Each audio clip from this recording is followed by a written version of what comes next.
Welcome back everyone. We hope you are refreshed and ready for another engaging round. Now I invite Dr. Prasenjit Choudhury, Associate Professor of NIT Durgapur for his enlightening session. Let us now felicitate our speaker, Dr. Prasenjit Choudhury, for gracing us with his presence. To do this honor, I would like to invite Principal of BCRAPC, Dr. Rajiv Roy, to kindly felicitate our speaker with a token of gratitude and appreciation. Please, sir.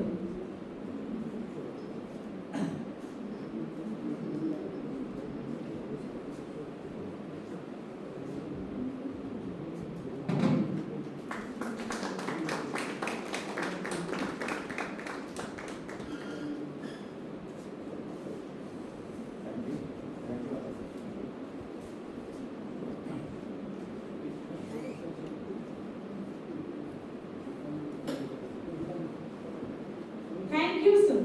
It's my absolute pleasure to introduce our esteemed speaker, Dr. Prasenjit Choudhury, Associate Professor of National Institute of Technology, Durgapur, with over 25 years of experience in teaching, research, and academic mentoring. A recognized expert in recommender systems, data science and analytics, cognitive learning, and ubiquitous learning. He has made impactful contribution to both academic and applied research. Dr. Choudhury has published more than 100 research papers in reputed national and international journals and conferences. His work is well regarded in the academic community for its innovation and relevance to modern data-driven technologies and personalized education. He has successfully guided 8 PhD scholars, with 6 more currently pursuing their doctoral research under his supervision. He also mentors numerous undergraduate and postgraduate students, fostering an environment of inquiry, experimentation, and scholarly excellence. Through his long-standing service at NIT Durgapur, Dr. Choudhury has helped shape the institution's academic profile, contribution to research development, curriculum innovation, and student engagement. His commitment to blending theoretical rigor with real-world application continues to aspire the next generation of educators, researchers, and professionals. He will now talk us about information retrieval. Please, sir.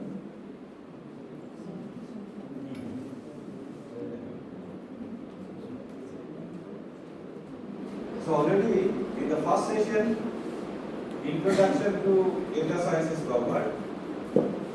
So I would like to discuss a topic which is a part of the data science, and you can say information retrieval is a part of data science. Why? So because these days, huge amount of data is generated, right?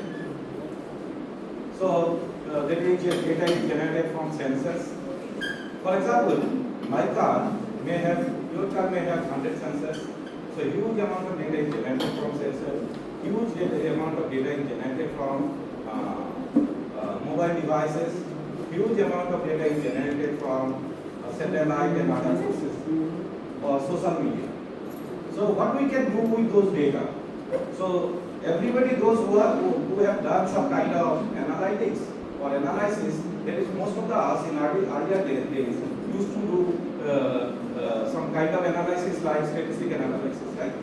So in statistical analysis, what we used to do, we are having some data that is limited in size, right? For example, Excel. How many rows are there in the Excel sheet? So better we try to make this presentation more interactive, so that at least after the discussion, we can try to do some research on information retrieval, right, or data science. So this is the interactive class, okay, presentation. Yes. So what we used to do, how many number of rows are there in the Excel sheet? try to asking some questions to the participants. How many number of rows are there in the Excel sheet? 6536. Exactly right. So this much of data you can process. This implies that 65366. This number of rows I can process at a time. Right? So basically you see this data that you are working with the Excel sheet is structured in nature. In a layman term, what is the structured data? The data can be which can be represented in row and column format. Right? For example, those who are having computer science background, when you are creating a table, right? This is a structured data because data can be represented in matrix form, row and column form. But think about the huge amount of data that is the learning content generated every day, maybe a PDF files. The content may be a video lecture, the content may be audio, and in addition to that, we have some images. So these days, while we are searching some topics in Google, what the Google is to do, based on your search terms, they are trying to find out the relevant documents. These relevant documents are that is in the if you have the idea, most of you have known that what www. Okay, so there is a millions of websites are there containing the information like video, PDF or audio file or video file. So if you give a search in Google, you find that introduction to data science or information retrieval. If you give a search in the Google or other search engine, what it will do? It will provide you, what will be the response? It will provide you a list of documents. Documents are nothing the list of links containing the related relevance document with respect to your query. मैंने जो query दिया, उसका related documents का list दे दिया. In addition to that, they used to provide a ranking. That is, ranking means which documents is the best. If they don't provide the ranking, so what can do? We people are used to browse 10 to 20 documents, right? So what is the paradigm shift these days? As a teacher, earlier days we used to do when you are introducing a new subject, we are trying to search in the net, right? For example, information retrieval, I used to search in the net, and from this net, particular chapter of the information retrieval I used to search, and I will be getting a list of documents. Generally, my tendency is to browse first 10 or 20 documents because millions of documents results are displayed. My tendency is to browse first few documents, and I will go through those links. Then I try to read out those documents and making the summary or lecture notes. Now, after the invention of generative AI and LLM, large language model, what we are doing these days actually most of the time, the LLM will not give you the list of documents. So, lot of manual efforts were there in our earlier search engines. Now they are giving you the summary. But how the reliable is the summary provided by the LLM? It is a separate issue. But this is the technology we can adapt, and what kind of research we can do. So this is the information retrieval is a very important topic for academician and research. That's why I have chosen when BCRAPC asked me to give a presentation on some topics related to data science. I have decided information retrieval. Now data science, I can say already you have learned something about the data science. It is a fourth generation science. Why this data science is evolved? These days you find that MTech in data science and AI. So new course is introduced in data science related courses, or BCA in data science, or MBA in data analytics. These are the emerging fields now that is introduced in most of the universities, right? So what is the reason for that? That is, we are previously, you can say the organization as a pyramid, right? So in our days actually, the focus was to develop automation software. Like in academic institute, what would be the automation software?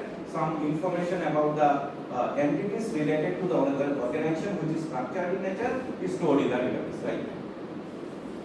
Then what we used to do, that is, we are developing the software for entering the tuples or records in the database, or we are writing some query, SQL query to retrieve some information from the database, nothing else. For example, payslip generation, candidate result generation. These are examples of automation software. And who are the user of those software? Most of the user of this software, that is, if you consider a pyramid like this,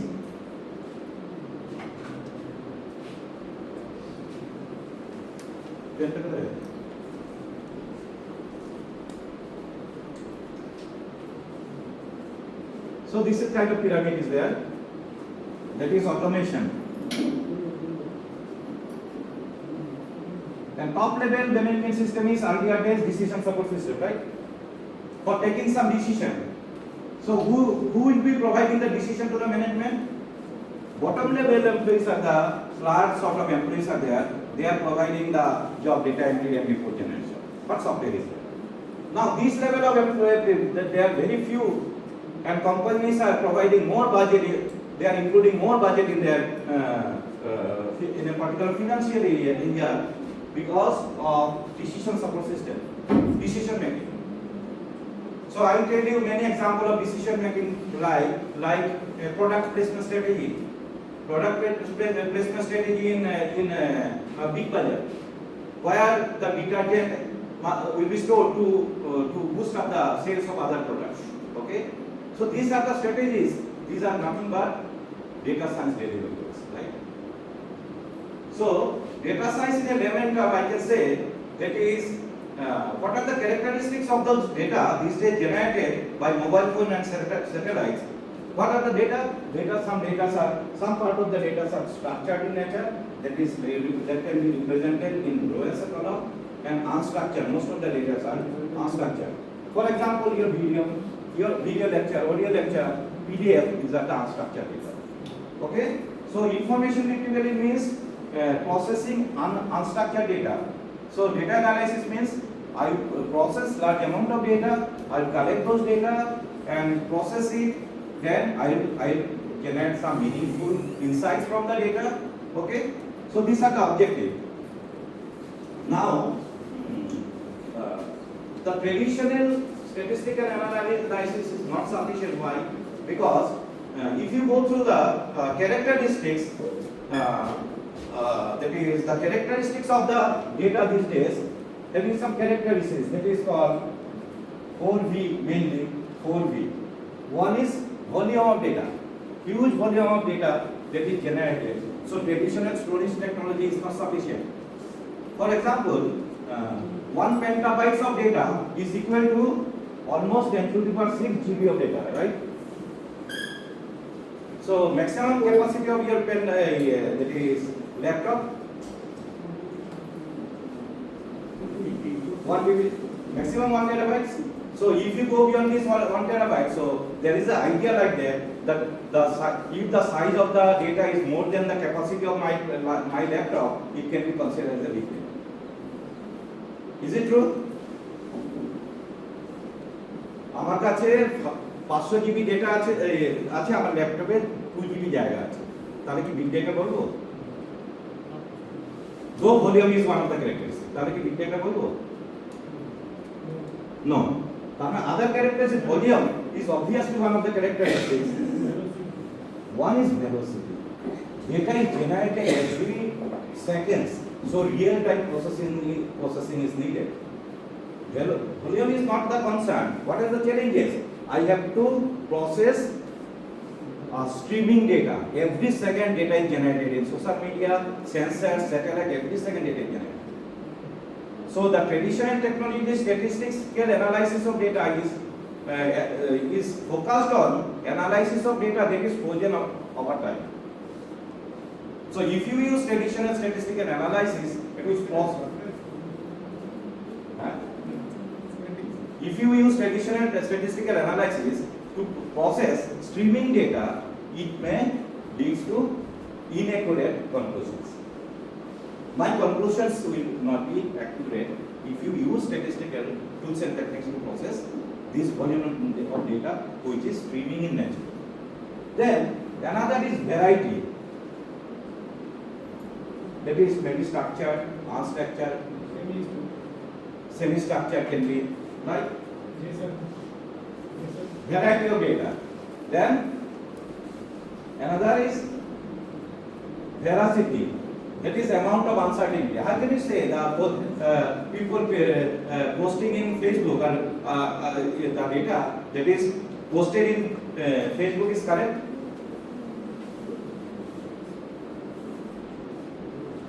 Point out to.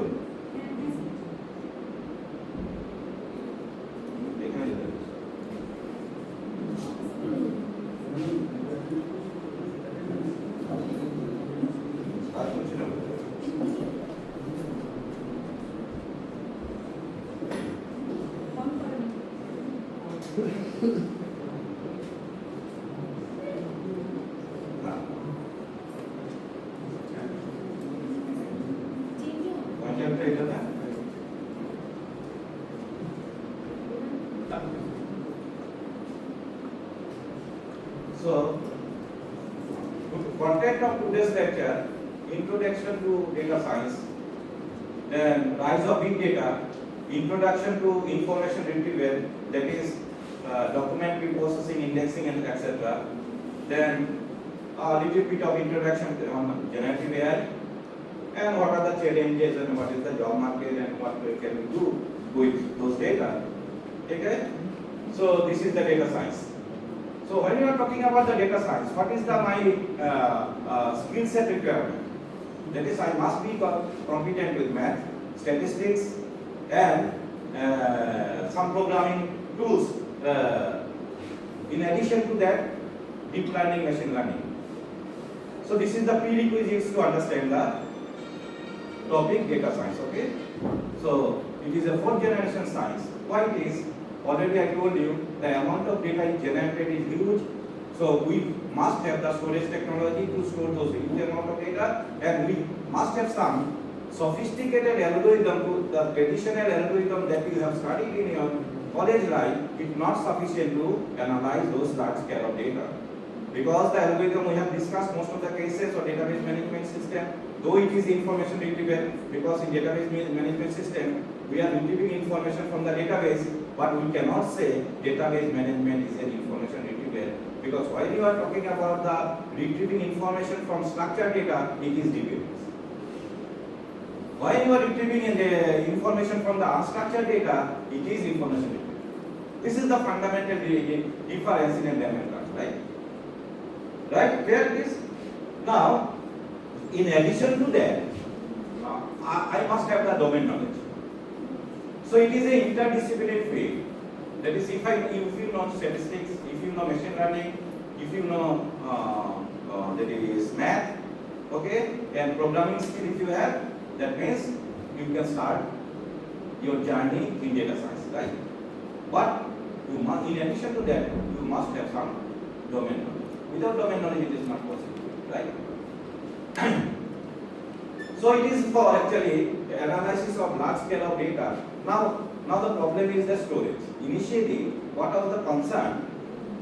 What can you do with this large volume of data? If I am able to get some meaningful insight from those data, then it can be beneficial for the society, it can be beneficial for the industry or commercial organization, because they can generate more revenue, right? If they get some meaningful insights from the data which is generated from the different sources. Now, initial problem was the storage problem. Now, thanks to the distributed file system technology like Hadoop, you can connect millions of computers, and you can have a massive storage. So the storage problem was resolved because of the distributed file system like storage. Like Hadoop. Now our focus is shifted to some algorithms related to process this huge amount of data, right? So data science is transforming industries, revolutionizing decision making and driving automation. So most of the cases, what we are doing basically, when you are talking about the data analytics, there are 4 types of data analytics. And I know those kind of data analytics, because we have data analysis of the past and prediction of the future. So we are having the data, we can predict the future, and we can analyze the past, analysis of the past, what has happened in the past. What kind of analysis this is? Diagnostic. what has happened in the past? There is a diagnostic analytics. And why it has happened? Suppose past the sales of Maruti goes down. So using some analysis, I am able to find out that is sales of Maruti goes down. So I will try to find out why it is. So why it is goes down, sales going down. So what kind of analysis it is? Descriptive. Exactly. Then analysis of the that is predicting the future. What may happen in the future? That is predictive analytics. And why does it happen?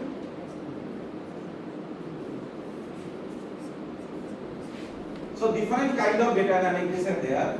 So most of the cases what we used to do by using machine learning, deep learning and generative AI, we are predicting.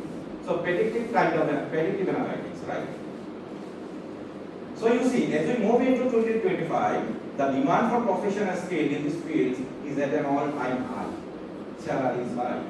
So if you have this skill set, obviously you are definitely there is a huge demand of data scientists in industry and academics this year, this time. Okay. So why learning data science of AI and is essential? It is very important. You should know why should I start researching data science and AI.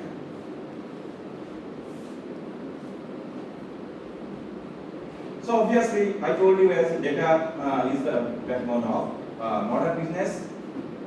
So in healthcare also data is the backbone.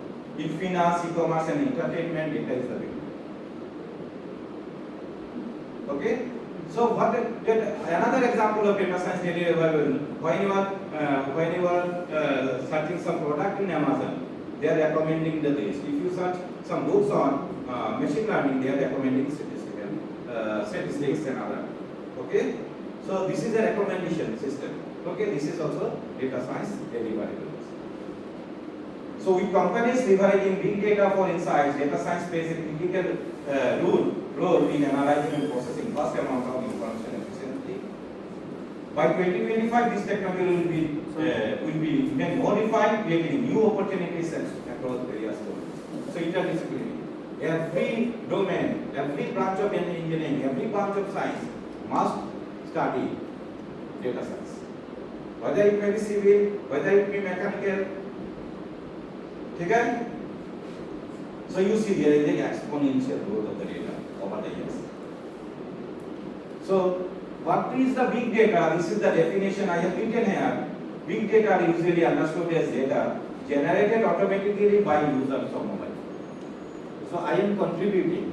When I am posting, I am uploading some files in social media like Facebook. So I am contributing data, right? So mobile phones, social media, internet platforms and application, and digital sensors and meter, smart meter these days, they are generating the data. So you see, the amount of data generated by humankind in the beginning of 2003 was 5 billion gigabytes. Nowadays we are talking about petabytes, exabytes, okay, zettabytes, etc. The same amount is created in every 2 days in 2000. So in 2011, you see, 5 billions of gigabytes data is generated in 2 days. And if you go through, in every 10 minutes in 2030, and in every 60 seconds in 2015, now in 2025, maybe every second. Every second, this amount of data is generated. So like this, that you see the exponential growth. This rate is growing rapidly, so there is an exponential growth of the data. Okay, and if this can be utilized properly, if processed with right tools and techniques, I can get some meaningful insights. This is the objective. So हमारा objective क्या है? I must have some storage media to store those data, collecting, storing, pre-processing, etc. will be done. Then I must learn some tools and techniques to process those data to get the meaningful insights from the data. So data science is the secret sauce. It is a fourth generation science. Without data science, you will not be able to get the meaningful insights from those data. So now the objective is clear. So these are the 4 V's I already told. What is the veracity, means trustworthiness of the data, quality of the data. Whether it is the fake data, I must know, because if you process the fake data, then you may achieve an inaccurate classification or your decision may not be correct. So this is the main concern. Veracity is the concern, velocity is the concern, variety is the concern, and volume is the concern. So now, why do you need information retrieval in data science? Why we have considered information retrieval as a part of data science? So what is information retrieval? Example, Google search. Google search is an example of information retrieval. Okay, based on your query, they are providing the information which is stored in millions of web pages maybe.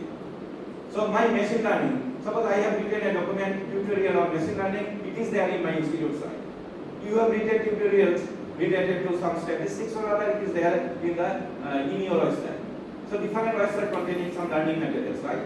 So I focus here on learning materials because we are a researcher and we are a teacher. Okay, our focus is to provide good quality of teaching, right? So how can you use the modern technology to provide for teaching? Okay. So why it is the every seconds volume, huge volume of data is generated related to that is learning materials is generated. Maybe your lecture, maybe my lecture may be uploaded immediately. So millions of people are the same time giving the lecture. So data is generated in every second. That's why it is big. Okay. So when you are processing, if you are processing big data with sophisticated tools, so it is a data science. Okay, how this modern technology information retrieval, that is what is the future direction, and it will be a part of the data science, right? So what is information retrieval? That is based on your search query, they are extracting some useful information to the user. Okay, this is the main. Okay, from unstructured data, they are providing you some information after filtering, doing some kind of filtering, right?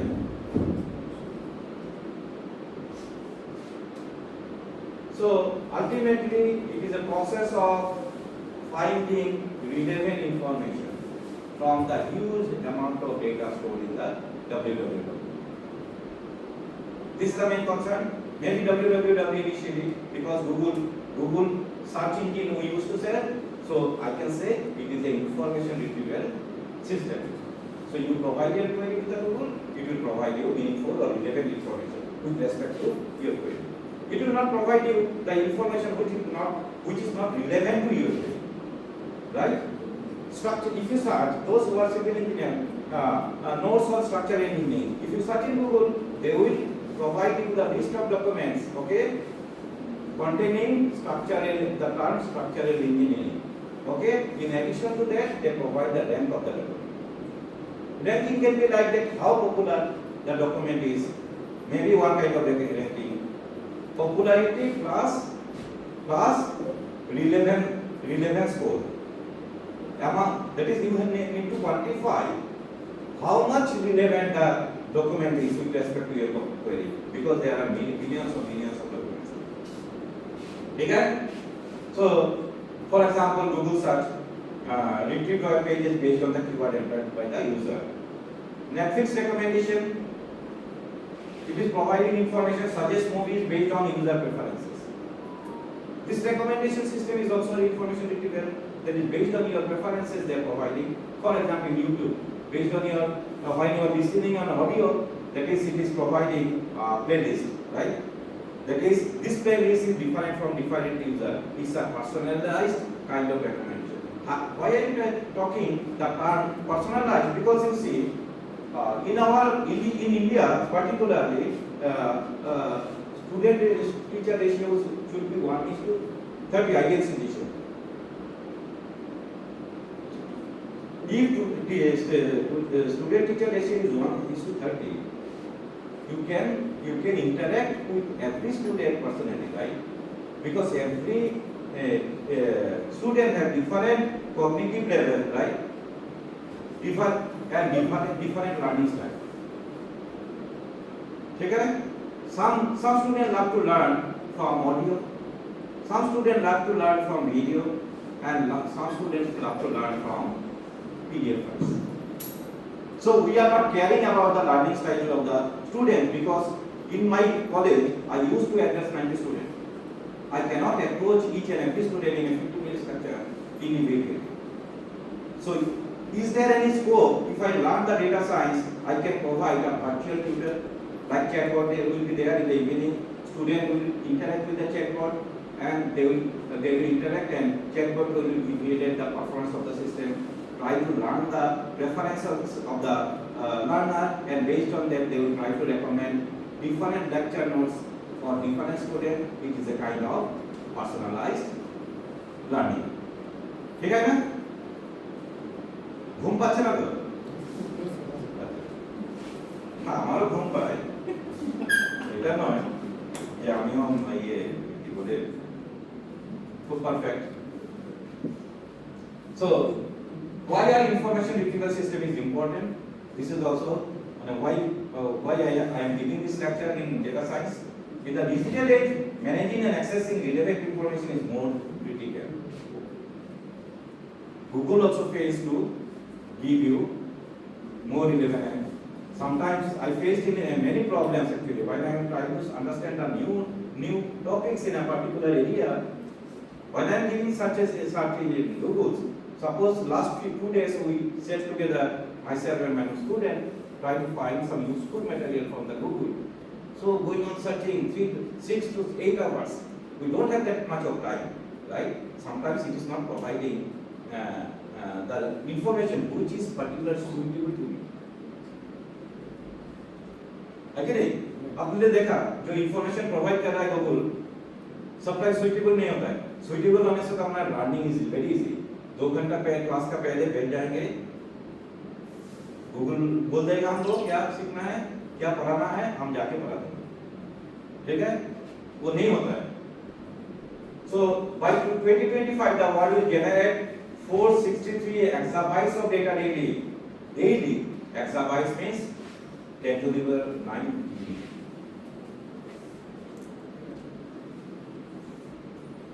तो नेताजी ने क्या बोला था? If you give me blood, I will give you क्या? Data. तो आज हम लोग बोलते हैं कि if you give me data, I will give you paper. ठीक है? So getting through this vast ocean of information without efficient tools is difficult. So learning tools is very impossible. So imagine the amount of valuable manpower lost without information retrieval system. Studies show that employees spend almost 25% of their work with searching for information, like as a faculty. Because we don't have the study material, sufficient study material. Quality books related to new technology is not available. So most of the time when I am doing the research, 20% of the time daily I spend for searching new information. But at the end of the day, I am not getting the information. ठीक है?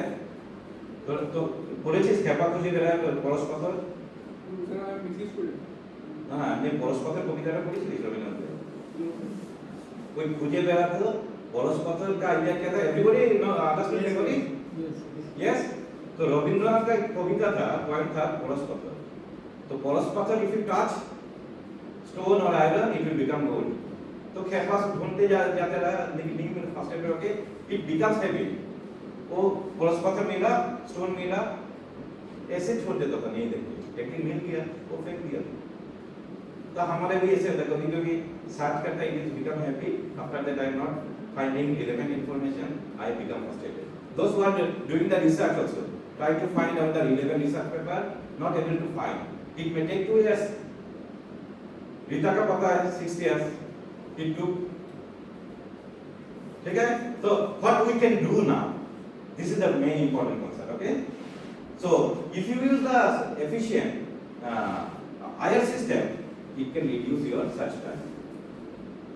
Like these days, LML can reduce automatically before the class, give the query, for example, those who are teaching DPMS or other subject, suppose gate questions are there, but right now you are not able to find out the solution, ask the LLM, they will provide you the summary. not providing the document, they are providing the summary. This is the difference between traditional information retrieval like Google and LLM. Google तुमको list of link दे देता है ना, then you have to do some manual kind of activities and read all those documents, then making the notes. Now notes is ready. ठीक है? So what is the key concept? There is a collection of documents like library. Okay, digital library. There is a collection of documents containing books of different branch of engineering, some branch of sciences. So a collection of unstructured or semi-structured documents like web-pages, books and research paper, or focus will be books and research papers, right? Then query processing. A user will give the query. In any retrieval system, you must have to give the query. Like in UMS, the user must have to give the query. Here also, I need to specify my information name. आपका क्या information चाहिए, क्या जानकारी चाहिए, आपको देना पड़ेगा. So the benefit is that I can give the query in natural language, right?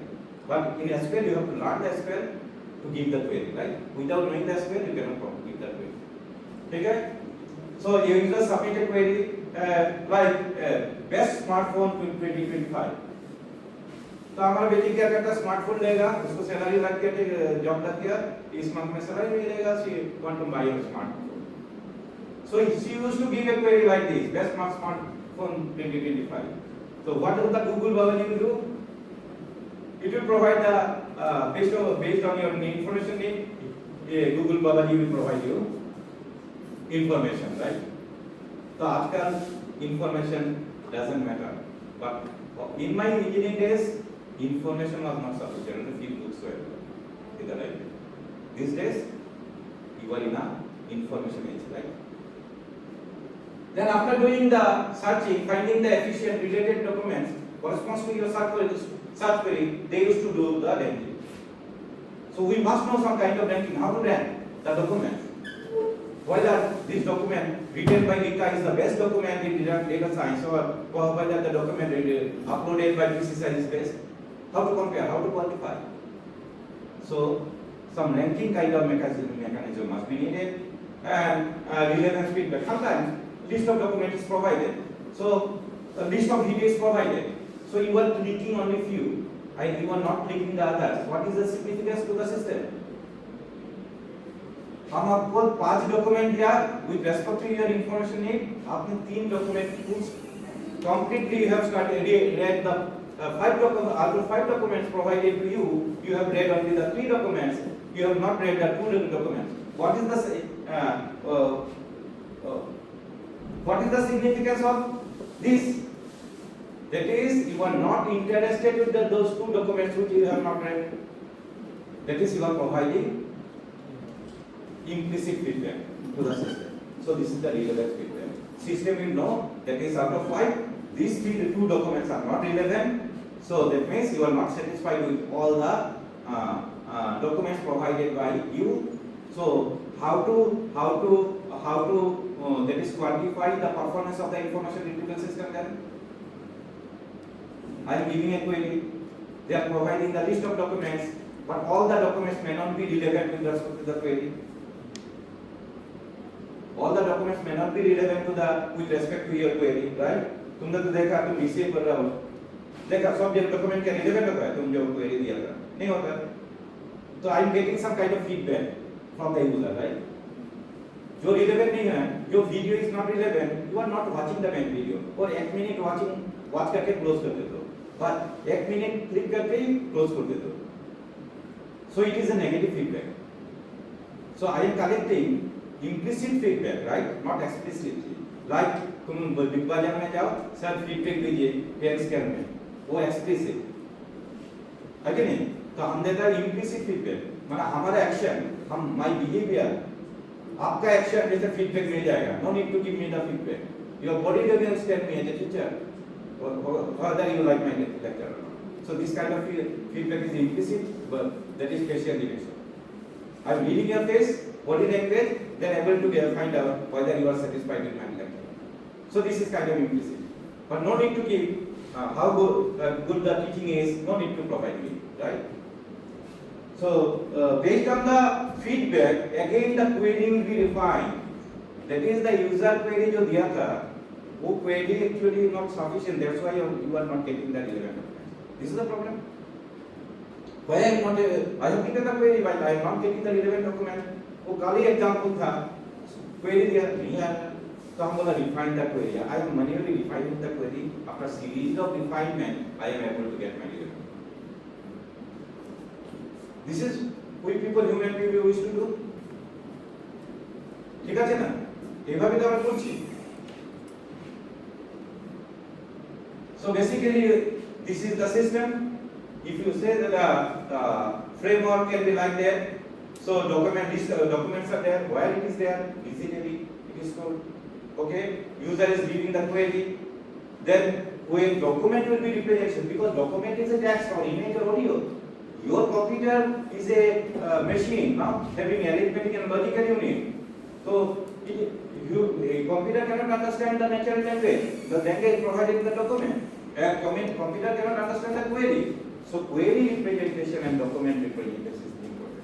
So information retrieval, if you want to understand, you must know how to represent the query in computer, the query specified by me, and how to represent the document in the system, right? So document representation and query representation. This representation is like in terms of some numbers, right? Your computer can understand some numbers, right? Documents will be represented by numbers, and query can be represented by some kind of numbers or factors. Okay? Because list of numbers in computer science we used to call it vector. But in physics, definition of vector is different. So an array is a vector. In my concept, in computer science people, array is a concept vector. So document will be represented as a vector, and your query will be represented as a vector. Then vector similarity, how much similar the document with respect to query, we try to find out the vector similarity. Right? How much similar to vector is. So thanks to math, there is a lot of similarity functions are there to measure how much similar to vectors are there. So no need to worry actually. If you have some vectors, or if you have two sets, then you can compare how two sets are similar. So similarity will give you the similarity of the document with respect to query will give you how much relevant the document is. Relevant document should be more similar to the query terms, right? So this is the idea. Then query document matching, that is similarity. Okay? Then ranked, it will be ranked, which document will be the ranked higher. Then ranked result will be sent to the user, and this is the flow. Okay? So initial step, it is also there in the natural NLP classes, also attended the NLP natural language processing classes, how your computer processes natural languages, particularly focusing on English language, right? So basically, I am used to give a sentence. So what is the tokenization? It is splitting the words, okay, finding the words from the sentence. So words includes the stop words also. So for example, if you consider document 1, data science is the study of data. Document 2, machine learning is a subset of data science. These are the two documents that there. So we have to find out, this is the pre-processing, what are the tokens related to these documents, right? So from the first document, the tokens are scan the documents, data, next one is science, next thing is, then study, then of, then the data. All the terms appear in the data are the tokens. Okay? So tokens are extracted. So from the sentence, how to extract the tokens, Python, you will find many, you find libraries. Okay, tokenization library is there in the Python, you can extract the token. Then, after that, stop word removal, okay? Common words. Formation of sentence is off. It is not related to measure the relevance. I will measure the relevance based on data science like that. Okay? So is off will be removed. So removal of stop common words like is. So after removing, we are getting this. Then stemming and lemmatization. Sometimes manager is a key word, right? And if you write manages, okay, manager manages, right? So what is the base word? Actually, we will work with the base word, right? So example, manager manages. Okay, the base word is manage. It will be replaced with the base word. This is called stemming or lemmatization, right? So it involves grouping together the inflected forms of same words. Okay, this is the lemmatization. So this is done. After doing this, we'll do some indexing, kind of indexing. You know, in any book, you'll find the index pages, right? At the end of the book, you will find the index pages. For the learner perspective, what is the benefit of the books that contains the index pages? जो किताब में index page रहता है, from the reader perspective, what is the benefit? Find out. That is, suppose there is a statistics book. I want to learn the central limit theorem, and there is a statistics book. No indexes is there. So in the worst case, I have to search every page. Yes, then maybe after last page, I may not be able to find it. That is, there is no central limit theorem is discussed in that book. In the best case, central limit theorem is found in the first page. Otherwise, you have to go for linear searching. You have linear scan, every scan you need to do. In the worst case, you need to scan the each and every page. But if there is an index size, book size is 1000 pages, and index size is pages is 4 to 5 pages. So you search 4 to 5 pages only, so search time is significantly reduced. Here I am searching information, right? I am searching information. How to reduce the search time? If you can reduce the search time, then performance of the system will be significantly improved. Response time will be improved, right? So our objective is to, as a computer science people or normal people, search time, how to store the data, such that I can reduce the search time. This is our concept. Okay? So this is the indexing. Without indexing, there will be significant amount of delay to find all those documents, then finding the relevance. Okay? But if you have index, it will be very easy, very quickly you can find out the document containing the query terms. Okay? Okay? So there are some kind of index like that. So how can you construct the index? Okay? For example, this is my corpus. I say this is my library. Because I am having a collection of data, maybe in the same physical space or maybe in different space. Some data is in my machine connected to the internet.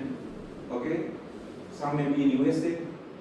So position is not important to me, but I must have some kind of indexes. All the documents that is in my corpus, okay, or all the documents that is in my machine, I will make an index to make searching faster, right? How? For example, I have two documents, for example, in my corpus. One is data science, is the study of data. Okay? Next one is the machine learning, is a subset of data science. So lemmatization, tokenization have been done. So I found some tokens, that is data is one of the stored tokens. It is appearing in which, whether it is appearing in all the documents in my corpus. My corpus have two documents, it is appearing only in document number 1. So document name. So this is the kind of index I am trying to construct, right?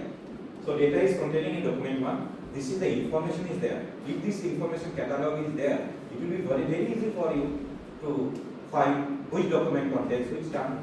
Okay? Then science is there. In document 1, study is there in the document 1, data is there in the document 2, machine is there in the document 2, learning is there in the document 2, subset is there in the document 2, data is there, science is also there in the document. So this containing the list of documents. In our cases, there may be other documents. For example, I am having only 2 documents and correspond to these 2 documents. This is the index. ठीक है ना? After that, what I am doing, kind of sorting is done. Alphabetically I have done the sorting list in generator. Okay? So the index is created. Now, what is the limitation of this index? I am having entry, that is, I am having a list containing the documents and the corresponding term, whether it is appearing, in which documents the term, query term is appearing, the terms are appearing. If I am having this information, then I search, you are giving a query like data science, it is there in the data is there in the document 1, science is there in the document 2. Based on that, I am trying to find out the relevant document, right? But what is the limitation of this? Anyone? So long time will be there for searching. Because what www is a large corpus, right? Millions of documents are there. So in this case, you have to perform a linear scan to find which document containing the query term. Okay? So that is searching, linear searching you need to perform. So it is a not efficient searching techniques. So how to make it efficient? You can make an adjacency list, right? Like the linked list concept you can use. This is called index compression. So searching in this case will be faster than the previous slides, right? So this is better, right? So this is called posting list. Generally, information retrieval system uses posting list. Okay, containing data and the pointers. Pointer containing the information. Okay, information means document ID containing the particular term. So, for example, data is there in 1, 2. You traverse this, you will find the documents containing the word data. Then you traverse only one, you will find the term learning, machine into science into 1 and 2, study 1, subset it is appears in the document. So this kind of list reduce the size of the table and it makes searching faster, right? When we search the sentence in Google, if I search the sentence data science, is the search of machine learning. So Google will create this linked list where I search it, but the Google has already created this linked list. Yeah, so that is indexing. That one is static kind of indexing, but these days static kind of indexing is not it may not be efficient because sometimes you may miss the relevant. Because every second if the database is that is content is uploading, you need to update the index also. Initially an index is created, but gradually maybe after that, like in every day you are entering the records in the transaction database, at night finally it will be updated in the master file, right? Here also, if documents are uploaded, it depends on the situation. If documents are very rare, new documents are in my corpus is very ad hoc, means after 1 year maybe you are purchasing some books. In a digital library you are purchasing some PDF files after 1 year. Okay, so index is created beforehand, and when you are purchasing the file, then you update the index. What my point? Without index, Google how can search? In fraction of seconds, इतना document कैसे देगा भाई? Is it possible? Not possible. The Google is combination of keywords, Google doing the combination of keywords and against the Google document list for it. Combination of Currently Google is using count when sketch, so it's a probabilistic data structure. It's similar to this, but it's more so it gets updated every 30 minutes. So you can read about count when sketch. Suppose I have started keyword, this keyword is not English list. Yeah. How does Google will find the document? It's an ambiguous keyword, out of vocabulary keyword. So I don't know example देखेंगे. How document is found? ठीक है? The index is there clear. Now you are telling about you are giving a query how Google finds the document, right? ठीक है. So that's why the step-by-step process indexing is there. Tokenization हो गया। अभी relevance sampling, so you need to find which documents are relevant with respect to Google. Try to find out which documents are relevant out of n number of documents in my corpus. All the documents may not be relevant with respect to your query. Some documents you are giving the query like machine learning, okay, but machine learning may be available in the civil engineering research paper. It is also there in computer science research paper. It is also there in the management research paper, because it is some technology is interdisciplinary used in every domain, right? So it is trying to find out with respect to query which documents are relevant. Okay? So it is providing you suppose 20 documents which Google found or search engine found relevant with respect to query. But out of 20 documents, suppose 15 is found to be relevant. Okay? So and 5 is not found to be irrelevant. So that means number of corrected documents provided with respect to your query, how many number of corrected documents provided to you, and how many number of incorrect documents provided to you. Okay? So incorrected documents provided to you means it is positive but false positive. Okay? This is the idea. For example, when you are searching best budget smartphone 2025 on Google, the results are ranked based on how well each page matches your intent. Your intent matching is very important. What you want to get, this is your intent. So you have written what you want to get, you have written in the query. Sometimes query is ambiguous. If you cannot provide your intent correctly, you cannot blame Google that is why I am not getting the right information. Most of my researcher used to tell, sir, I am not getting the right information. So he is not able to formulate the query properly to get the documents. So it is not only based on the query. Okay, how clearly, how precisely you can write, you can able to express your intent, right?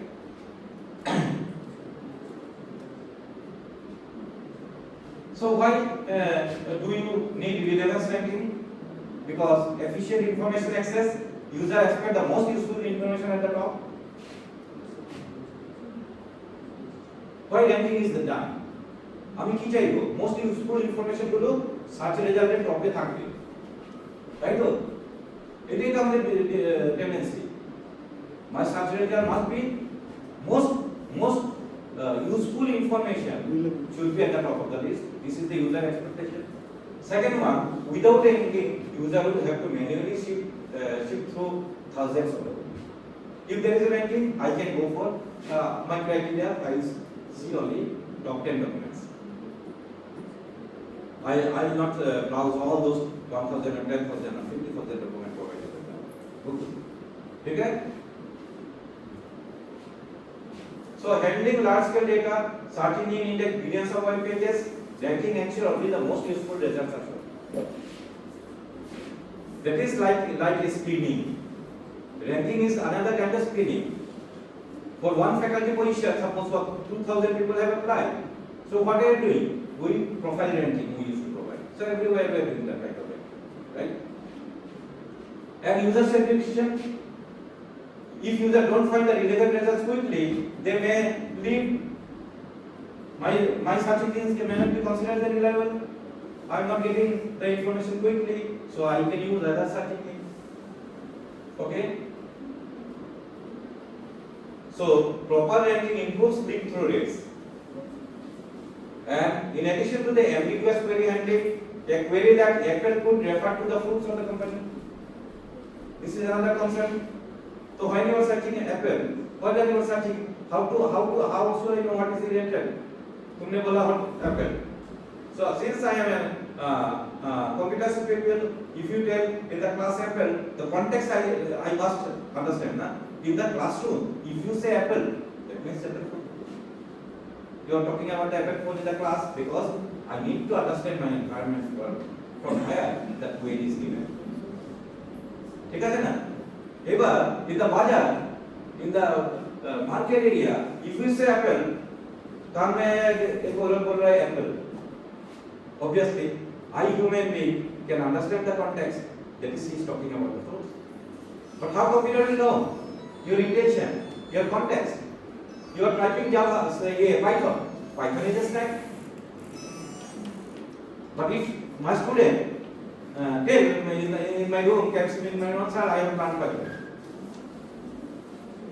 Or Python, sir. I heard that one in my classroom. That is Python is program friendly. Jungle में क्या कोई बोल Python.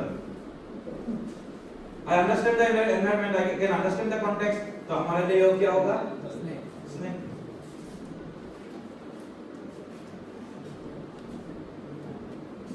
So this is nothing but philosophy here. I have to think. I have to ask some set of questions. You'll be able to get answers. Simple. So I must be clear about my information need. If we are not clear about my information need, then we will not get it.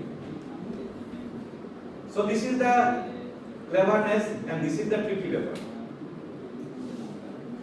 কি চাই আমার কাছে clear থাকতে হবে তাহলে ঠিক পেয়ে যাব এবার if I am not clear কি চাই very difficult. So मॉडल क्या होता है रैंकिंग मॉडल एक मॉडल होता है बुनियाद मॉडल नेक्स्ट मॉडल होता है vector space model this is the fundamental model but we should go beyond these fundamental models. तुम्हारा कंसंट्रेशन चेंज हो जाता है उसको करना था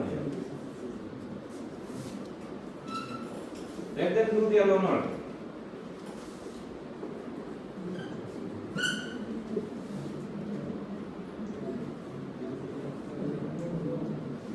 तो हमको थोड़ा रैंकिंग कैसे करता है गूगल एप्स का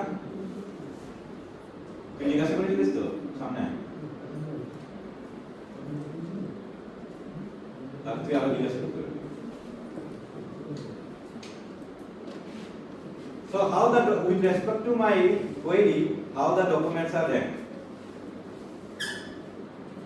देखो तो बुलियन मॉडल हमारा शेक्सपियर का नॉवेल्स है how many novels are there Shakespeare के कितना नॉवेल्स है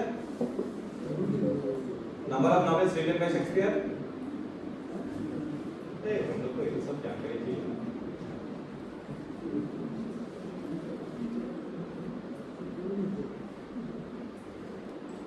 तो कौन गूगल लागते how many novels written by Shakespeare so this is the beauty of Google na anywhere you can learn okay so that's why वो जो बोला था ना my expertise is ubiquitous learn anywhere when you are going in the bus you can learn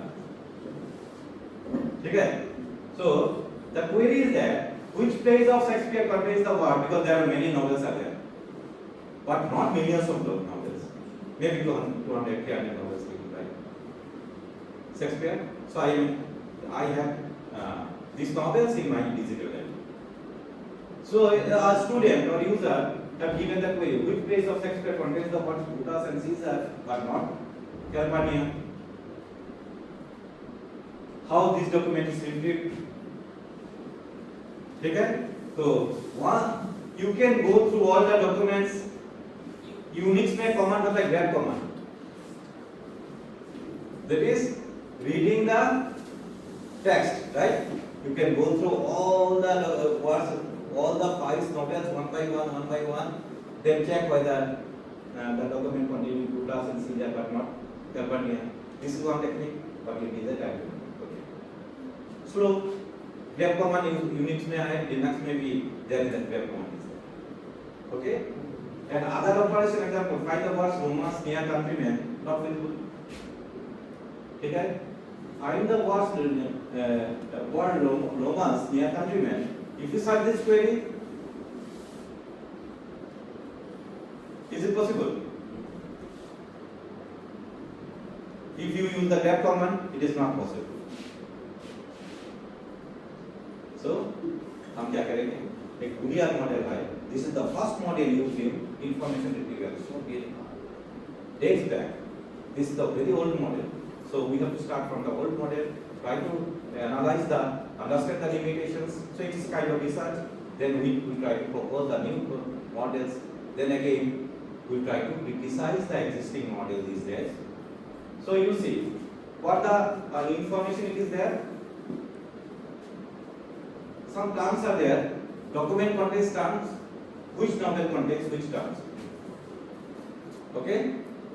It is there. If the term is present, for example, Antony and Cleopatra, this is the novel name.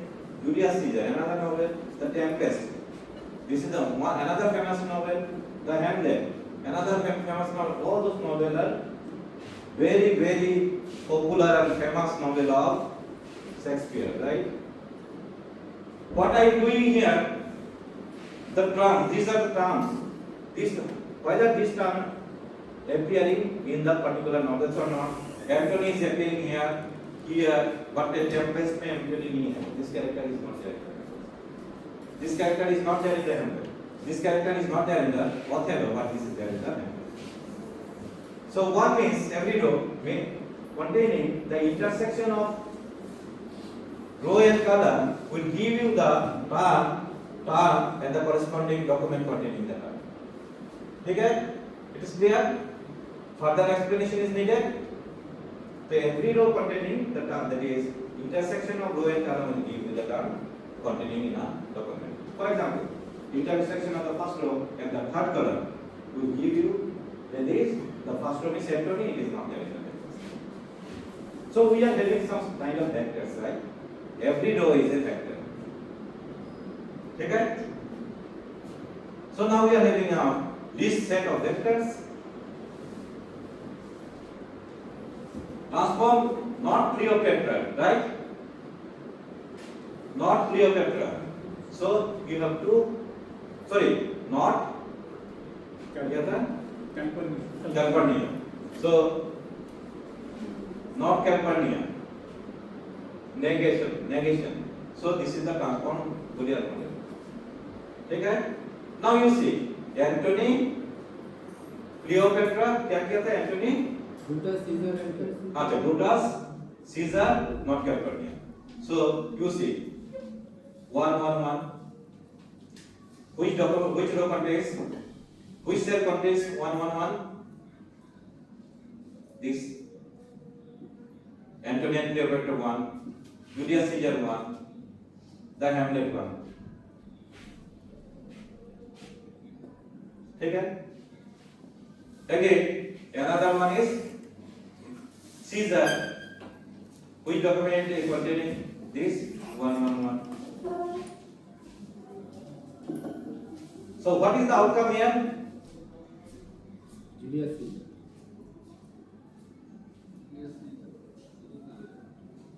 Brutus और Caesar আছে কিন্তু Calpurnia। column 2 and column 4. Column 2? Column 2 and column 5. Column 2 and column 5. You check it. Antony and Cleopatra. Which column? First column. Hamlet. Fourth column. Why it is so? Not actually in the one is this is not. যেখানে 1 1 আছে। One is not. All are one. হ্যাঁ, all are 1. 0 হলে তো end operation 0 হয়ে যাবে। ঠিক আছে? So answer to the query, these are the two documents will be provided. Now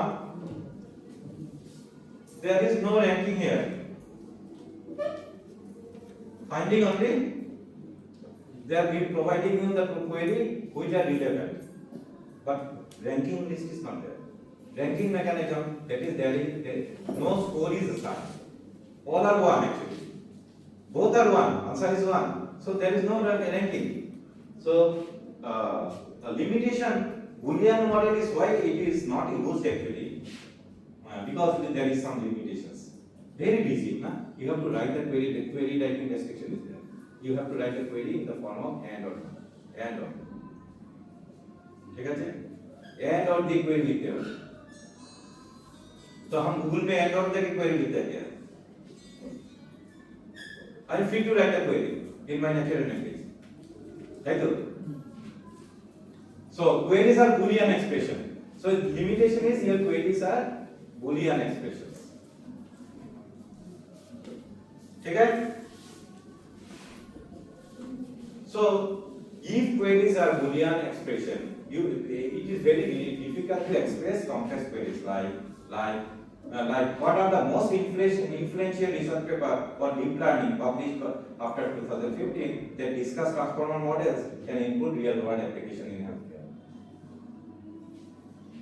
Can you write this query in a Boolean model? Both complex. You can write. How can you write?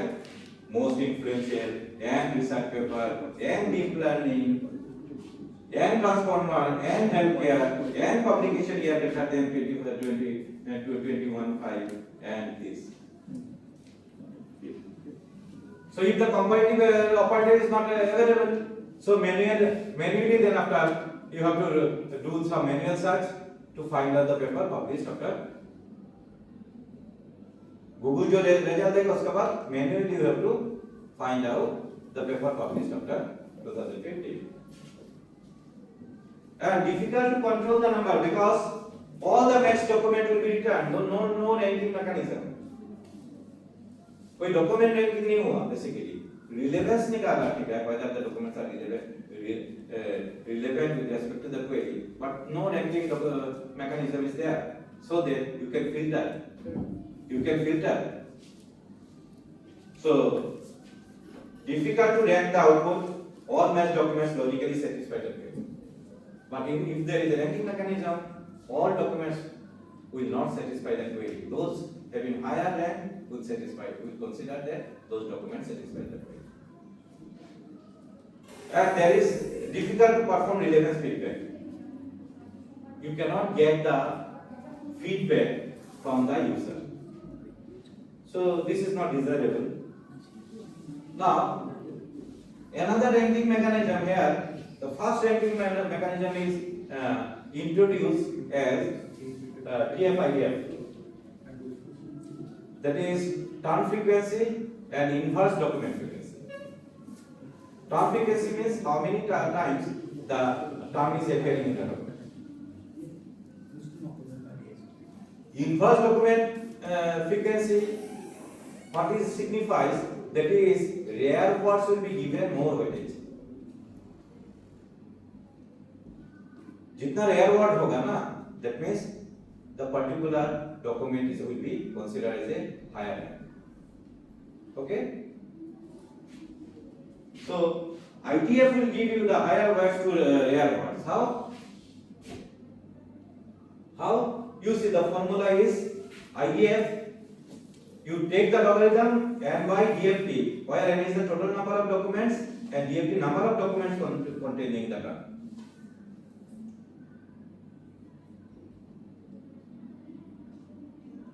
Okay? Number of documents containing the term. So if you take the log, that means if the particular word is more popular, that means less important. The term, if particular term is more popular in my corpus, that is, it is having less importance. Rare words in my, if the word is rare in my corpus, that is, it is having more importance. That's why log is considered. Okay? That is, it is penalizing what? Popular words. If you take log, that means you are doing kind of penalization. You are providing some penalty. Okay? So you consider there are, for example, cases you consider 3 documents in my corpus. One is New York Times, document 2 contains the word sentence New York Post, and document 3 Los Angeles Times. These are the documents, for example, you consider আমার top corpus. এবার একজন query দিল, user query দিয়েছে new types. I have some corpus and I have some interface to give the query to by the user. Interface user query লিখেছে new times pre processing step কি হবে lower কেসে convert করে থাকে tokenisation করবে convert it to lower case tokenization will be done and after that you see term frequency new there are 3 documents in the purpose out of 3 how many times it is appearing in the document 1 you can say this is the document 1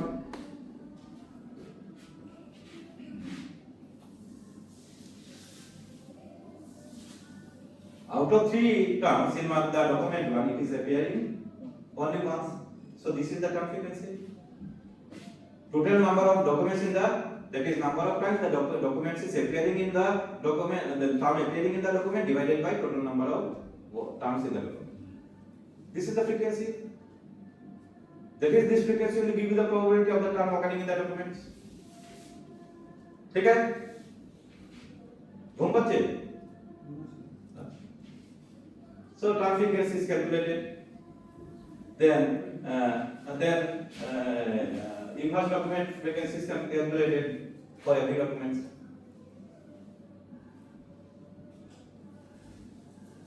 that is how rare the word is across the whole corpus ठीक है so after that it is like calculated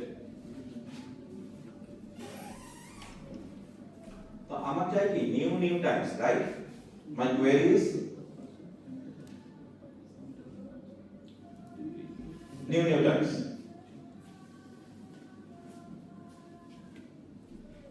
so from this what is the conclusion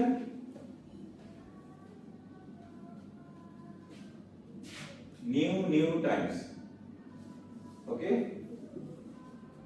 so I find from this I find some vector ठीक है so document should be represented by vector where it contains the TF-IDF score of every document related to the term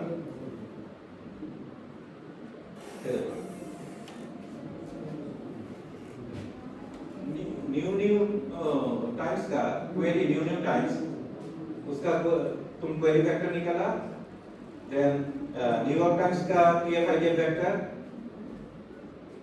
out of the query new times it appears only new and times is appearing so new and times का vector is calculated new का कितना document 1 का 0.135 times का 0.135 right 0.135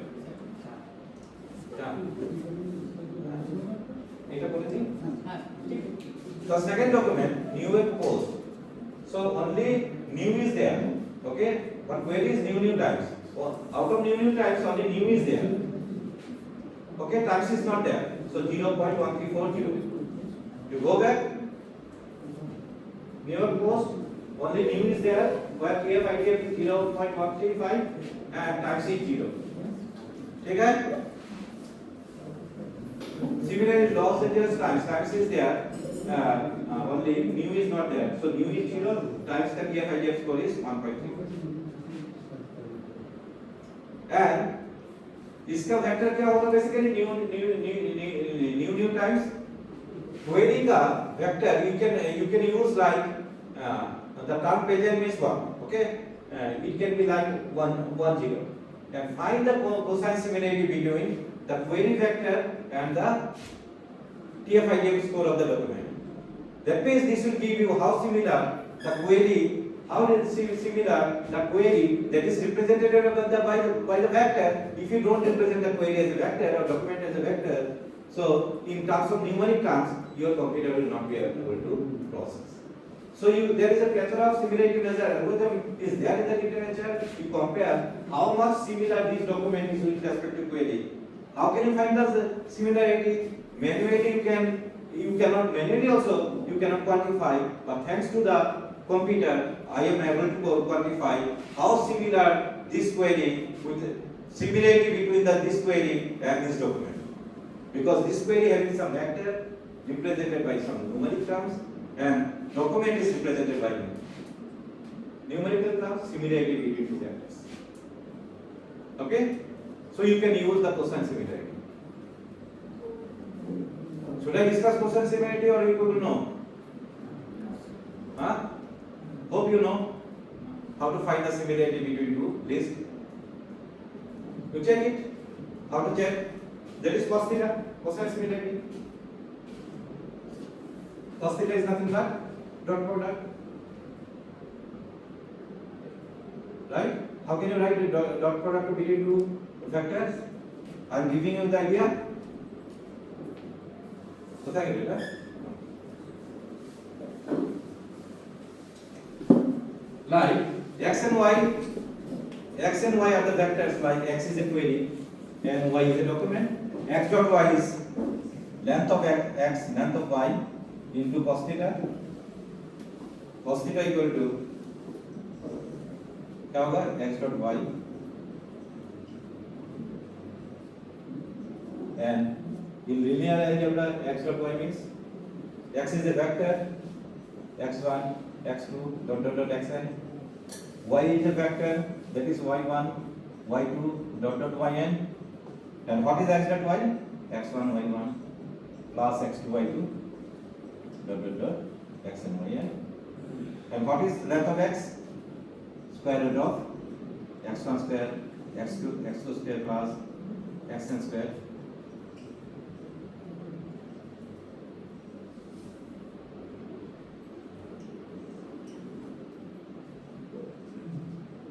Very simple. You can find out the similarity. That is, it is not considering the magnitude. If two vectors are in the same directions, they are found to be similar. If the angle between two vectors are 0, that is overlapping vectors. Cos theta equal to 0. Cos 0 equal to 1. So similarity lies between 0. If theta is 0, there is overlapping vector.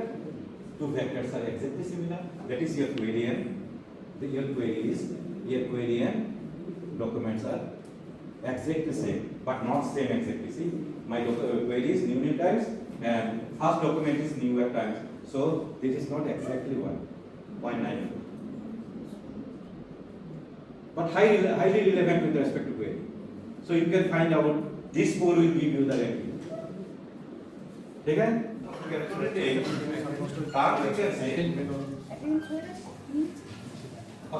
What is the limitation of PF ideal state? What is the limitation? Does not normalize for document size. But if the document is large, number of times the term is appearing will be more. So there is no normalization. So large document, if the document size is large, the number of pages in the document is high, then the probability that occurrence of the particular term in the keyword will be high in the document. So obviously it will have high frequency. But you see, the quality of the learning material does not depend on the document size. You may have a high quality document containing of 1 pages, but you may have worse document with 20 pages long. So if the document size is 20 pages long, number of times a particular term will be appearing will be more, so term frequency will be more. So there is no normalization. So it depends on the ranking is depends on the document size. So this is not a fair ranking, right? যত বড় হবে document size, rank বেশি হবে। এটা কি fair হবে? I can have a good tutorial of 5 minutes. Suppose the student have an interview, and if you have 5 minutes to learn a document waiting outside, when you have to call for the interview, within 5 minutes you may have some document that is to learn a particular topic, right? You can understand the concept of a particular topic. So this is the major problem, and it does not consider the importance of the query term. Every query term has some importance, right? For example, all the terms is treated equally. Some terms may be more important in the query, right? But here all the terms have equal importance. This is another limitation, okay? For example, you consider the query iPhone 14 review camera performance. You are given that query and your ranking mechanism uses PF idea. So the main entity here is the iPhone 14.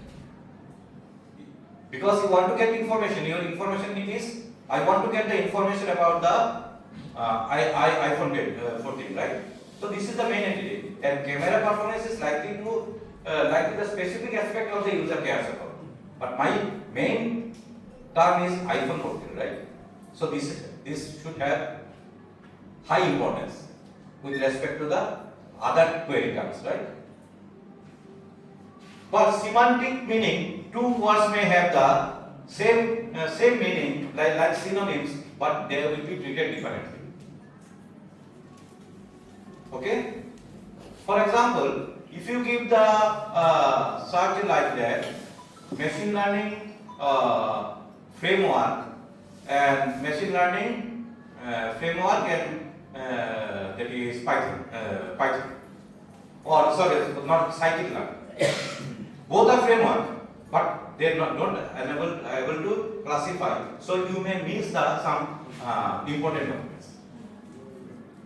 Okay, scikit-learn. If you only search scikit-learn, but I am searching machine learning framework. Since scikit-learn framework is in some document, scikit-learn is there, but framework is not there. Okay, so this is the problem again. Hard matching, no synonyms or semantic matching. TF-IDF consider the term matching, so it fails for synonyms of different words from formal use. Example, cheap flights to queries. If my query is like that, so TF document will rank document containing low cost airfare available for query series. It will rank lower.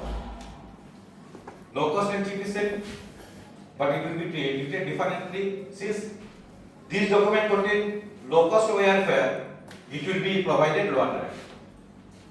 Because term contain cheap and low cost is synonyms, it should come in high. It should be in a higher rank, so it will not able to provide. So this is the limitation. So how can you overcome this limitation? So we have to go beyond this.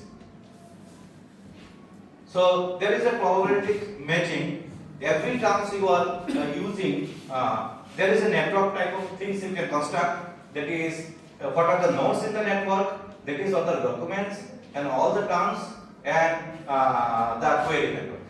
So there is a layer, document layer. There is a term layer, and that is each term in the document and how it is mapping to the query. That means term is matching to a particular concept, right?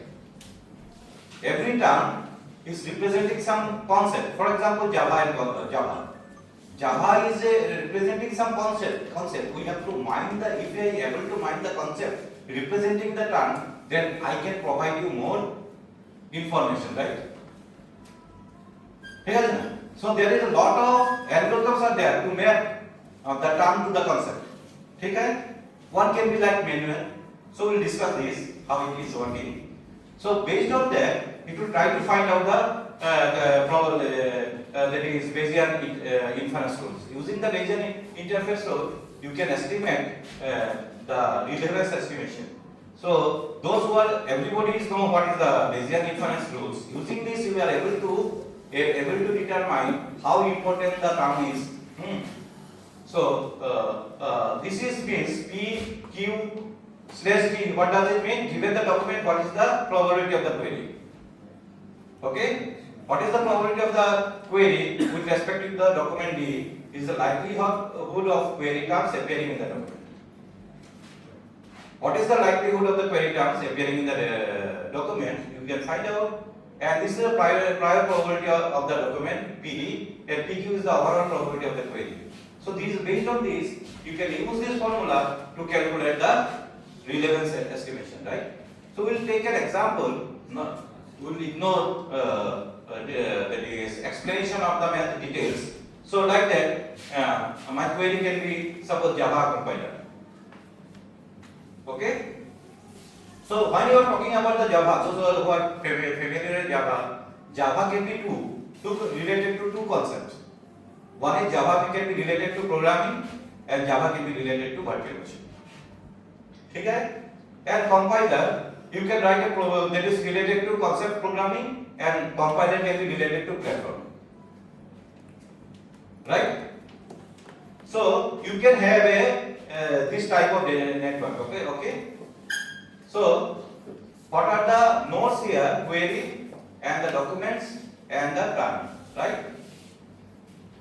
And what are the ages? So there is an ages document to TI, right? Document to TI, there is an ages. It represents and document contains the term TI. Which are the document containing the term TI, and TI arrow Q means terms in query Q. So this looks very complex, but it's basically, if you take an example, okay. So concept mining is very important. Given a term in the query, which concept the query term is representing, this is very important in basic. So if you are able to mine which concept the particular term is representing, then you will be able to provide more accurate information as per the information need of the learner or user. So a concept is a basically hidden category, or you can say semantic category that connects terms and documents. Okay. So I have a corpus of documents related to programming. I have many documents related to virtual machine. So I need to find out whether Java is representing programming or Java is representing the concept virtual machine, right? Based on that, I will be able to give you the proper. So how can you observe the term patterning in documents? There is concept mining, that is manual definition. Human experts are there. You ask those experts that what is the term, this term represents which concept. So you will be able to mine the manually concept to concept mapping, right? So in order to map the term to concept, I must have some domain knowledge. So I need some experts. Because if you ask me to map the term to the concept, and if you are giving the term in statistical, that is economics, the term which is in economics, I will not be able to map because I don't have, or the civil engineering related terms. If you ask me, sir, this is the civil engineering term, which concept this term is representing, I will not be able to map because I am not expert, right? I am a computer science professional. So expert के पास जाओ, define concept based on the domain knowledge. I have the domain knowledge, that's why I can define the concept. Java may be representing the concept programming or automation, right? Assign terms and documents to them manually. Whatsoever is small or educational setting. Small setting makes worse, but large corpus of data, manual setting is not feasible solution, right? So using clustering of topic modeling, you can do which topic this is representing. So there is a plethora of work. You will explain topic modeling to a program. You will explain using clustering topic. There are a lot of topic modeling algorithms there. Automatically you can mine down to concept. Okay, and there is a knowledge graph is there. Okay, using the knowledge graph. For example, Java and compiler map to software programming. So when the user term is appearing Java and compiler, that means your concept is you want to get the concept of programming, right? And compiler VM maps to software platform. So when your query is like containing the term compiler VM, so it is platform, right? Software platform. So thereby you can able to mine the concept, and based on the concept you can calculate the prior probability. You can consider that is if the parent task is given, what is the probability of the concept, like that, okay? And if the concept is given, what is the probability that the document is relevant? Based on that, this type of calculation you can do. I am not explaining the details. So thereby you are able to provide more correct information to the user. So that's why TF-IDF fails. So that is Bayesian network is more widely used for document writing. Okay? Because it maps the term to the concept. This is the idea. So after that you can use the condition joint probability distribution to calculate the that is which document queries Java compiler. You can calculate the probability, and probability after calculating the probability, you can see probability of the document containing the term Java compiler with respect to the particular concept, then you will be able to, that is programming, etc. You will be able to calculate the probability, and this probability will give you the rank of the document related to your query. So those who are interested, you can go through the how Bayesian network works, how to construct the Bayesian networks, and very important, that is the concept mining, term to concept mining. Okay, so this is the research you can do. So based on the rank, okay, document 1 is likelihood is 0.471, rank is 1, so rank is provided. So document U1, high probability of reflecting programming concept. Okay, because Bayesian network document 1 is high probability of reflecting programming concept. So high chance of being relevant.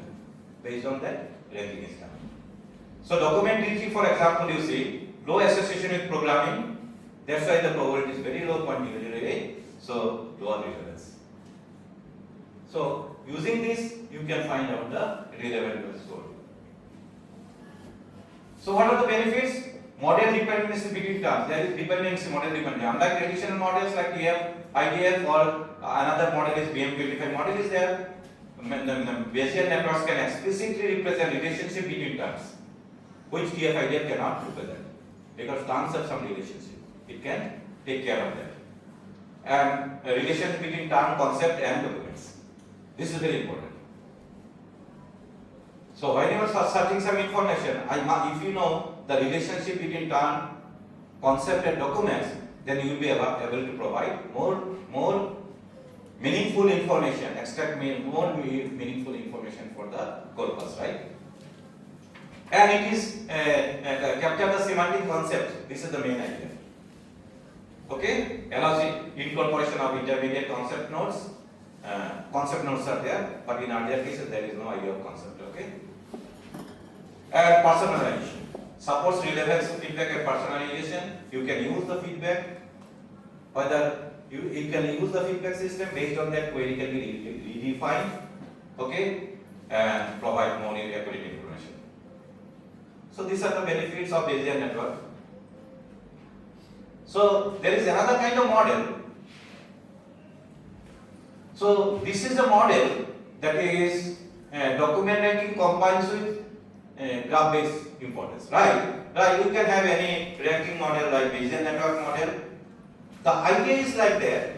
Suppose a set of documents is found to be relevant, but globally, how the document is important. Okay. Importance of network in the community. For example, suppose I have written a web page. Okay, I have a web page containing some learning materials, and I have given some reference hyperlink. So you can model the this is as a graph, right? Web page, and if there is a hyperlink from one page to another page, this can be modeled as a graph. Once you have a graph, then you can find out how important a particular node in the network, right? The idea is like that. I have some pages, relevant pages with respect to machine learning query. Suppose my query is machine learning.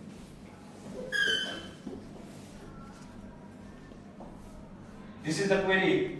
I have given machine learning. So suppose these are the pages found which is relevant. Suppose page 1 is the highest rank, page 2 is the second highest rank, relevant using some Bayesian network or other. And see, each page P1 may be referring to page 2. So there is a directed graph. Directed acyclic graph. I am getting a DAG. Like that. This type of graph I may get. So once you have a graph, you can use any graph mining algorithm to find how important a node in the network. So to find how important a node in the network, what can be how can you do it? You are given a graph. How important a node is in the graph? For example, how important a researcher is? How can you determine? वो research अच्छा कर रहा है. How can you determine? Or how a research paper is important, how can you determine? Based on the number of citations. So you can have a citation network. Okay, number of citation means number of incoming ages. My paper P1 is cited by many authors, 200 authors have cited this paper. So I am having incoming age. More number of incoming age will determine the importance of the particular research paper, and thereby you can quantify the importance of the researcher. So for example, the H index. Okay, H index is a kind of measure that is you can determine the research profile of a researcher based on H index, right?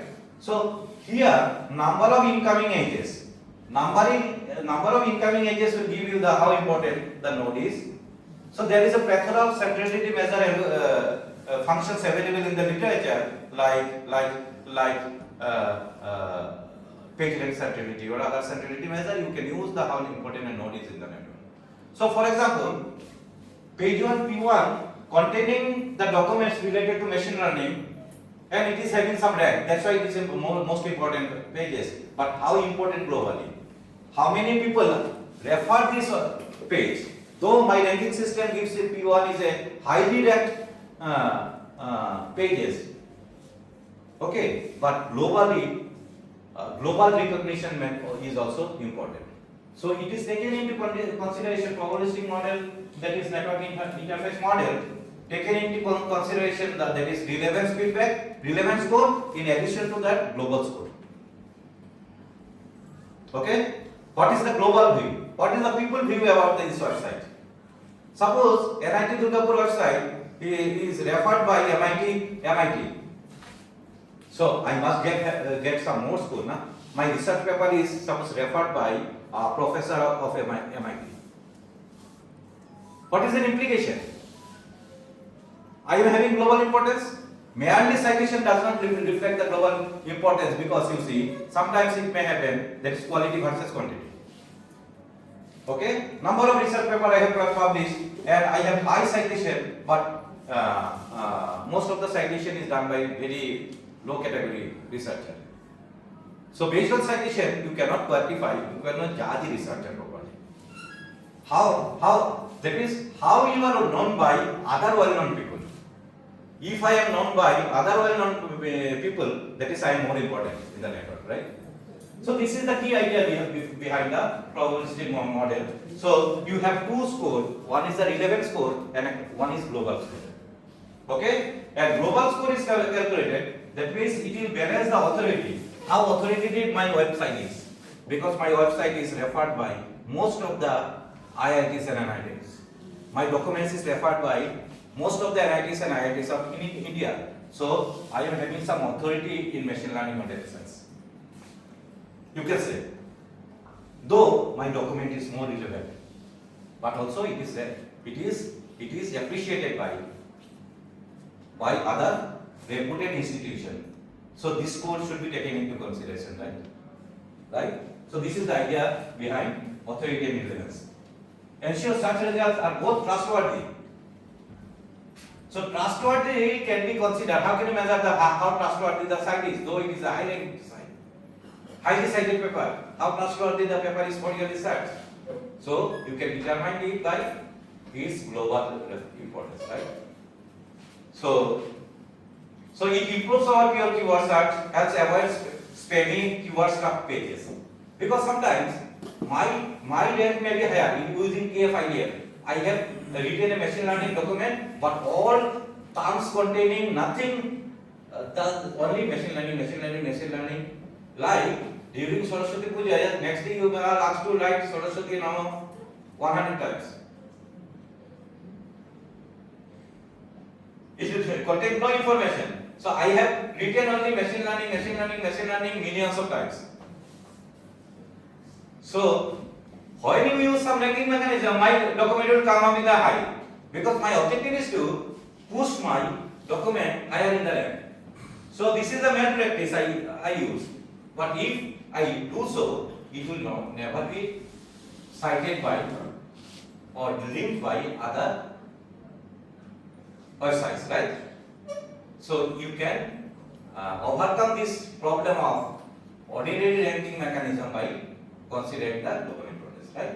Because spelling keywords stop space may be there. The objective is to put your documents high in the rank, right? And this scales well for large data set because graph-based model efficiently rank billions of web pages like Google used to do. Okay? And personalization it can support. It can use user data. That means somehow I will be able to understand my learner like manual learning system. If you try to understand your learner, and if you can understand the learner need, then or what is the skill set required to understand the topics. If you know these the students do not have the skill set, you will provide the document containing this prerequisites, right? So you have to construct a graph for that. For example, these are the graph containing some documents. Okay, if documents can be PDF files containing lecture notes. Okay, it may be a video lectures. It may be other. Okay, so when I am writing a machine learning, I am referring some other sites. So there is a hyperlink. So vertices represents the documents or web pages containing the documents, and age represents a relationship. Relationship can be hyperlink. Relationship can be citation and relationship can be citations. Paper size another paper. So there is a age between two papers. If P1 size P2, if the research paper P1 size research paper P2, there is an age between P1 to P2. If P1 is an outside, then it refers to using some hyper reference refers to P2. There is a link. Okay, and if two documents are similar, suppose if two research papers are similar, you can use the similarity as a. If there is a similarity between the two pages, I can say page A and B are similar, containing similar type of content, so there can be a hyperlink, right? So web search engine, each web page node is a hyperlink between pages from edges. Okay, the graph structure from the basic of ranking using network properties. So the structural property are the network property because graph is a network. So we have a lot of network property. That is the another domains of data science. That is the graph analytics. Okay. So each edges of the network, after constructing the network, each edges of the network will be assigned. Not all edges are equal. Some edges may have more importance, right? Some links are more influential than others.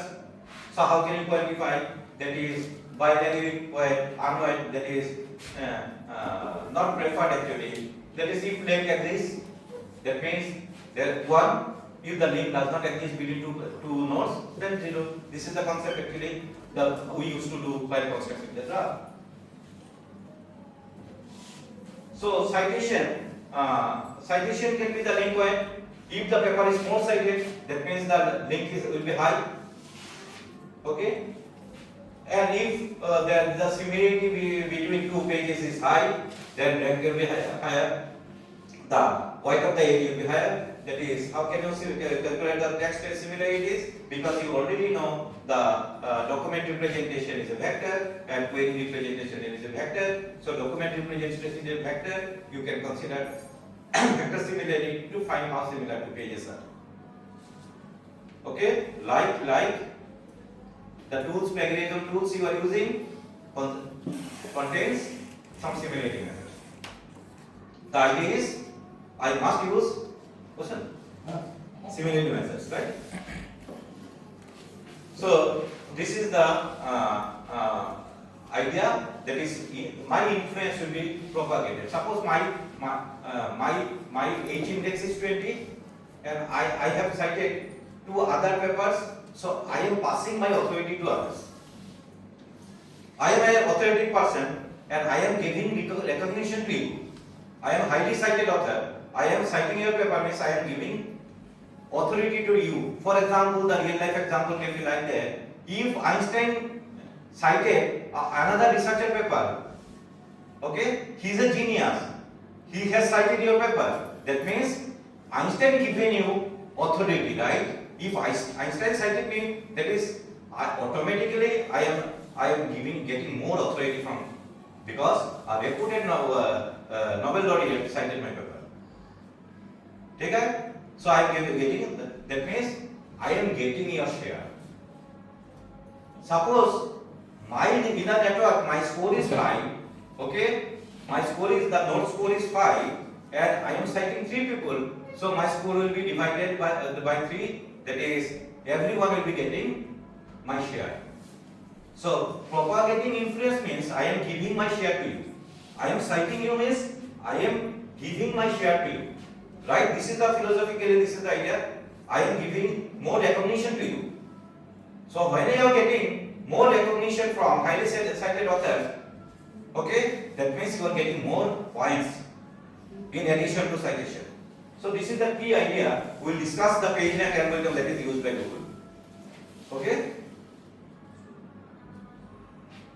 So you see the founder of the Google, generally this algorithm actually this is not available.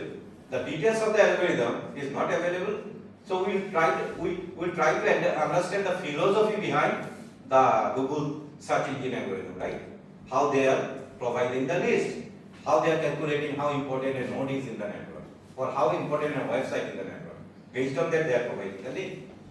So PageRank is an algorithm used by Google Search to rank web pages in their search engine results. Okay? So it has 2 components basically. One is the how relevant with respect to query, how relevant the web page and how important the web page.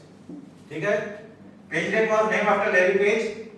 So you know, some of you know the one of the founders of Google, Larry Page. PageRank is a way of measuring the importance of website pages, how important the website page is in the net. Okay? So the idea is very simple. Anybody's game. As I told you, the usefulness of any search engine depends on the relevance of the results.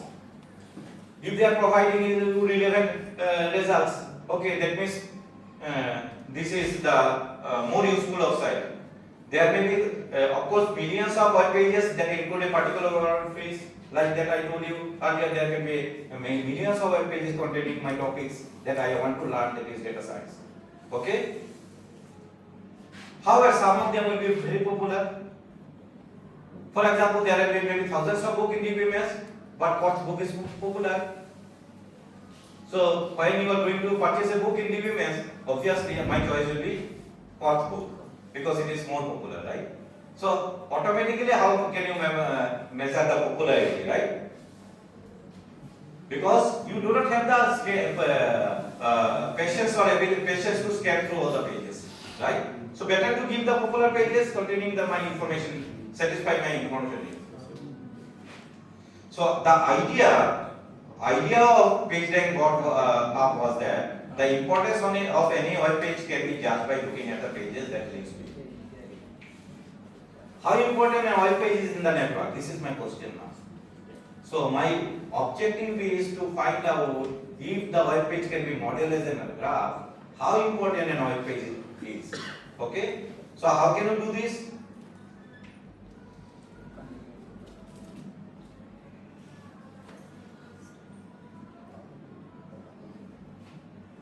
So the idea is that you can there is a web page I includes a hyperlink to the page J, there is a link from I to J. Because there is a link from I to J, that is if you click that link, you can go to the J, that is you are the surfer, when you are opening a website, there is a link, you are going to that, you can go to that link.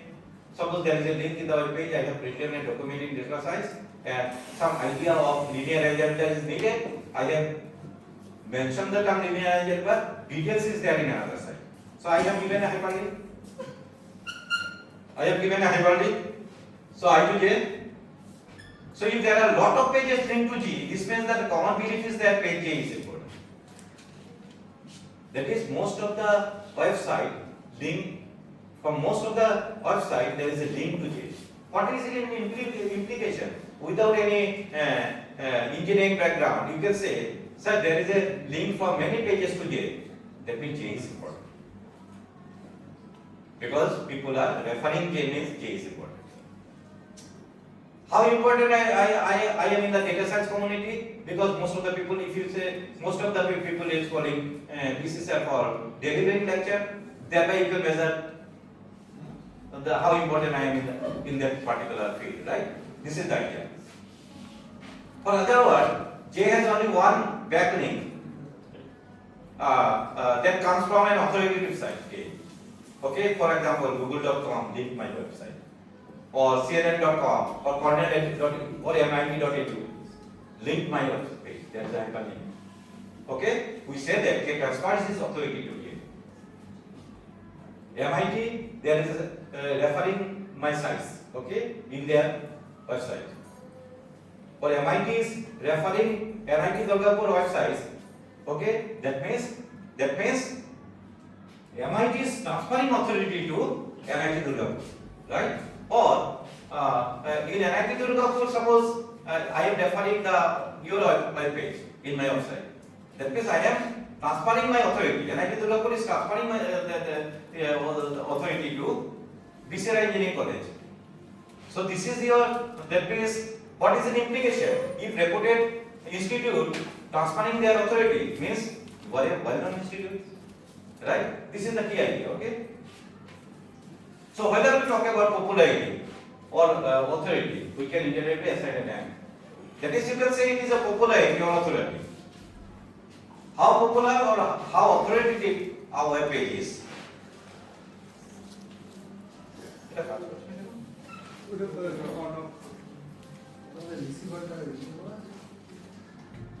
Okay, এটা বন্ধ।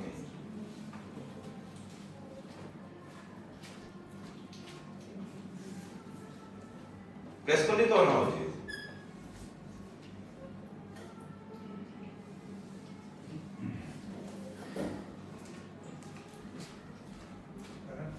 Press করলে তো না উচিত, slide করতে হবে। এইটা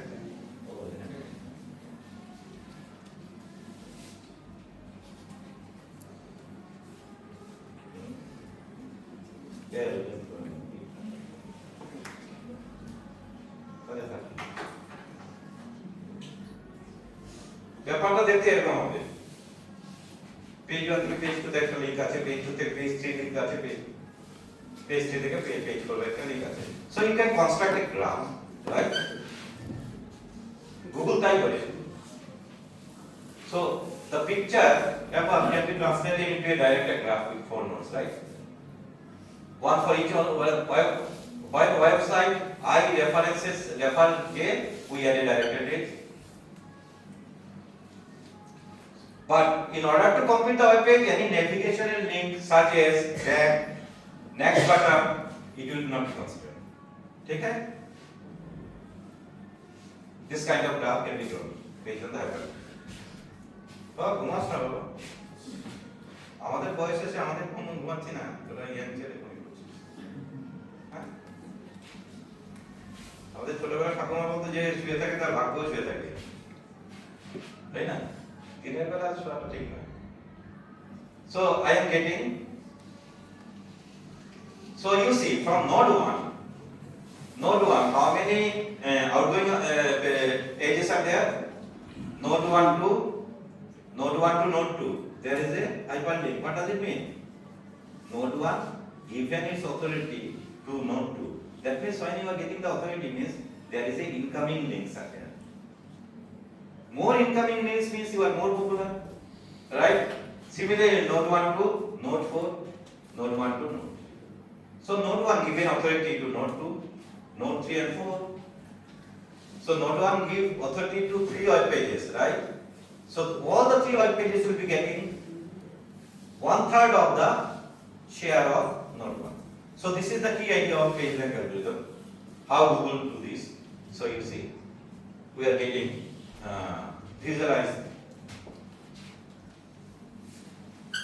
So from the diagram it is clear, you see how many share node 3 will get from node 4? Because incoming edge to node 3 from 1, 2 and 3. From the diagram, node 3 there are 3 incoming edges. From which nodes? 1 to 4. So how many share the node 3 will be getting? How many share node 3 will be getting from 1 to 4? From 4 there are 2 outgoing edges. So number of outgoing edges, okay? Number of that is 1 by number of outgoing edges. So half of the share. So from node 4, node 3 will not be getting in the entire share because node 4 given authority to 3, authority to 1 also. Because there are 3 outgoing edges from node 4. So all the nodes, that is node 3 will be getting half of the share. So thereby the share is written there. Any doubt? How share is calculated? Take a, you check the number of outgoing links. If you want to calculate the share that this node 1 will be receiving from other nodes, you check it. There is one incoming link, so it is from 3. And how much share it will be getting from 3? Since from 3 there is no other outgoing links, so 3 is giving entire authority to 1. So you will be getting, node 1 will get all the shares, that is not fraction, whole means 1. Similarly, node 1 will be getting how much share from 2? No share. How many share it will be getting from 4? It will be getting half of the share and so on. Okay? Node 3, how many share it will be getting from 2? Half of the share and so on. So thereby you can have the matrix like that.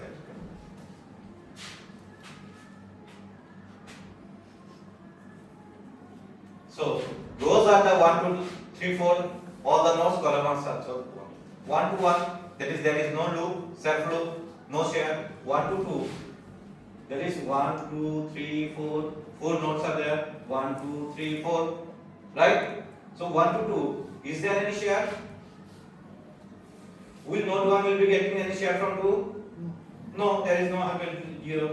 Will how many share node 1 will be getting from 3? That is 1 entire share because there is only one outgoing edges. How many share node 1 will be getting from 4? So first row implies the number of share the particular node will be getting from other nodes in the network. Second case, node 2. How many share node 2 will be getting from node 1? Half of the share or 1/3 of the share? 1/3 of the share. Because there are 3 outgoing edges from node 1. 1 to 2, 1 to 3, 1 to 3, 1 to 4. 1/3 of the share. 2 to 2, no share because self loop. Then 2 to 3. How many share node 2 will be getting from 3? There is no outgoing link from 3 to 2. So no share from 3. There is no share from 4. Thereby I can have an adjacency matrix or transition matrix like that. So this transition matrix represents how many share other nodes will be getting from the network. That is how much authority you are getting from other nodes in the network. Based on the authority amount of that is how much authority you are getting from other nodes in the network, you are having this adjacency matrix. So you can do the matrix multiplication. So how can you explain this web page algorithm from dynamical system point of view? So this is the explanation. Suppose that initially the importance of web page is uniformly distributed. That means if there are number of pages are 4, then initially each one will be getting 1/4. If number of web pages is n, each node will be getting 1 by n initially. So if there be infinite number of nodes and if one node is giving access to all other nodes, then the weight will be very less. Numerically it may be 0. So it is possible that a column is entirely 0. Yeah. So in that case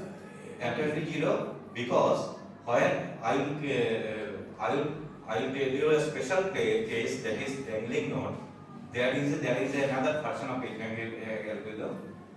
That, for example, I am a new researcher. I have published a paper. So I must have some score, na? I have published 10 paper. I must have some score, but the paper is not cited by anyone. Because I am a new researcher, my paper is not cited. So you have no value. I have published 10 papers. So it will ensure every node, the second version of the Google page algorithm ensure every node will have at least one score, not zero. Rightly pointed. So it depends on, that is, if number of nodes in the network is n, every node will be getting 1 by n. So here in my network there are 4 nodes, every node will be getting 1/4 of the initial share. Okay, initially. So this is the initial rank vector and this is the share vector. Okay, previous one is the, so you have two matrix. One is the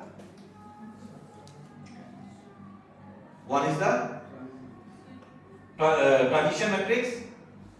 Okay, another is the initial vectors. Okay, having all entries equal to 1 by 4. So 1 by 4, 1 by 4, 1 by 4 means 0.25.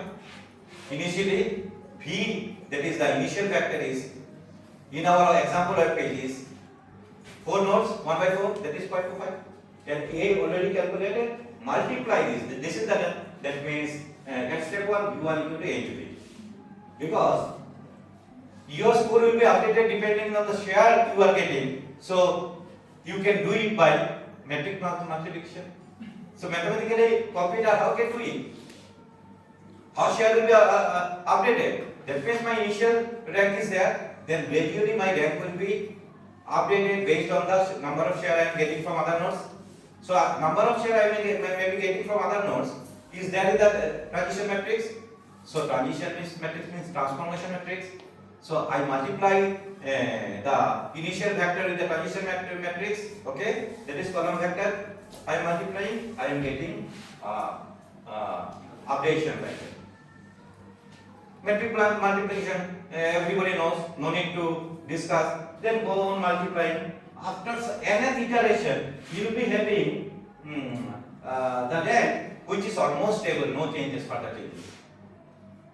After series of multiplication, do A into V, then A V into that is A V into V, then A square V into V, then A cube V into V, then A to the 4 V into V, and so on, A to the 1 and V into V. So after nth iteration, okay, you will be getting rank matrix, okay, rank vector which is updated and which is no further changes.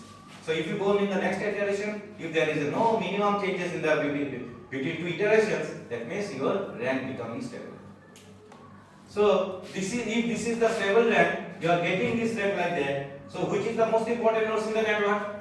Now using the page rank certainty, we are able to find out which is the most important or popular node in the network.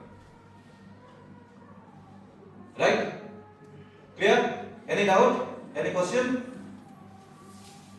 So just mathematical multiplication, assign initial vector, equate it, then find the number of share from each matrix, then do the metric multiplication. After a series of metric multiplication, it will be no further updation or very small changes is there between two iterations. That means my rank, that is my popularity score. This is the popularity score, not the relevant score. How the relevant pages are popular now? I find the relevant pages. I got the relevant score of each of the pages in our example cases. But in addition to that, I am calculating the popularity score. So relevant score plus popularity score will give you the new score. So is there any way of checking whether the process is going properly or not? Inverses properly, yes. Because it is converging to the stable mode or not. In some intermediate mode, can you check? Yeah, terminating condition is there. If previous step, that is difference between two iterations is very minimum, you can set the condition like that. If any of the changes that is same or difference is 0.0001 like that. If the difference is infinitely small. Okay. So this is the page rank factor. So what the page rank factor will give? Another factor we have already calculated the relevance factor. How relevant score, and this is the page rank factor. What is the importance of the page? Though it is relevant, a high relevance page may not be popular, so we are taking popularity into consideration. And probability point of view means you are visiting a particular website and there is a hyperlink. So what is the how score is assigned? You can use the concept of probability. If there is a web page, okay, I am currently visiting page P1 and there is a 3 hyperlink. What is the probability that I will click any one of the 1 by 3? So this is the idea of assigning the score.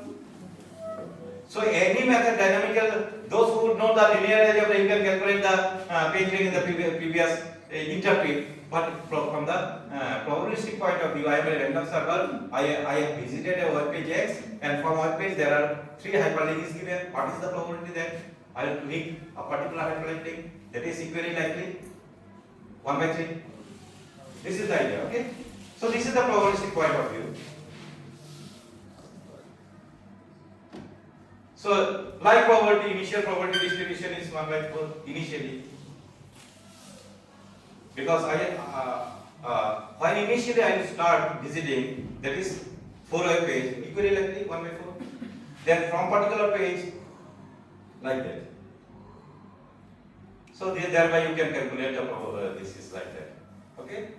Now, your problem is see. Changing the graph might lead to some problem. Nodes with no outgoing edges. So nodes with no outgoing edges like node 3. There is no outgoing edges, so this is called dangling node. When dangling node is there, so rank, if you do this, you will find that rank of every node becomes 0. So you are not able to measure the quantify the popularity. Though there is a hyperlink to these 2 pages, these pages from 1 and 2. So this page is at least should have highest popularity, but 3 is also rank 0. This is the dangling node. And disconnected components. If your graph is not connected, disconnect a component.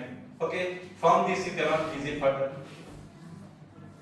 So if the graph is disconnected component also, you will having this problem. So how to overcome? That is a new version, a different page rank algorithm. You consider where D is a damping factor, generally 0.85. It ensures whatever the graph may be, whether having disconnected components or dangling node, it ensures that if you are a new researcher, at least you will have the score. It may be low. So we have published a research paper related to citation network, so that we criticize the limitation of age index, and we published 2-3 papers. If you go through the Google, you will find those papers where we have used page rank algorithm to quantify the author. Any researcher at least will have some score, not age index 0, because you have given a lot of effort when you are doing the research, but not yet cited. You cannot say you do not have any significant contribution in the research field. So I must ensure. So there is a damping factor is introduced. This is the formula. I am telling page rank algorithm is the invention of the Google. So this is not publicly available. So people are trying to understand how it is working actually. So all the entire algorithm is not available. ठीक है? वो freely available नहीं होता है. So philosophically, people try to model this algorithm how it works actually. So damping factor generally 0.85. So introducing the damping factor ensures that every page will have the same as these people.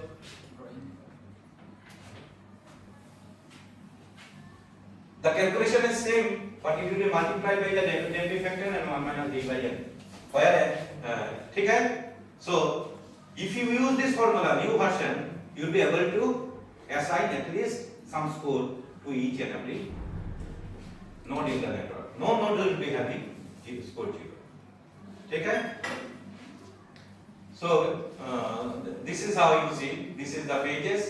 You can calculate same formula. Okay? From here there is a initially every node will be getting 1/3 of the share, that is number of nodes in the network 1/3, and go on use this formula. Formula is simple. I am not discussing because time is limited. After that you will be able to find out the page rank of C, B and A. So it is found that these three summation will be at a time after the iteration terminates, the sum of this score will be equal to 3. Very interesting, because 3 nodes. If there are n nodes, the sum will be equal to n. So whatever the algorithm or logic may be, the idea is that don't consider only the relevance score, also consider the how much importance the node is, the website is. A website containing the page may be highly relevant but may not be important to the community. Okay?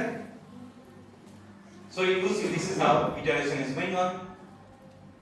Iterative competition. Okay? Then score calculation, that is you can assume TFT, IDF similarity. Another many models are there. BM25 models, new relevance models are there to calculate that score. So far we have calculated the Bayesian network or TF-IDF, the vector space model. The ranking course means relevance score and page rank score. Okay? Page rank score of the documents means documents is the website. Or documents can be the research paper. What is the page rank score of the research paper? And page rank, what is the rank of relevance rank of that research paper with respect to your search query? Okay? So you are a research scholar, started want to do some research on a particular topic, you are searching the topic. So Google will give you some paper, reference paper, right? Then which reference paper will be given? Which are relevant to your query, in addition to them, which are important, that is highly cited paper. It generally gives highly cited paper, in addition to that, highly relevant. Okay? Now, there are two ways we need. Alpha into relevant plus beta, alpha into popularity score plus beta into relevance score. Okay? So PR measures the document authority in the network and relevance measures query relevance. A page may have high document authority but may not be relevant. So I have to keep balance of two, right? So what is the implication? If you keep alpha while it is greater than beta, you go back to the formula.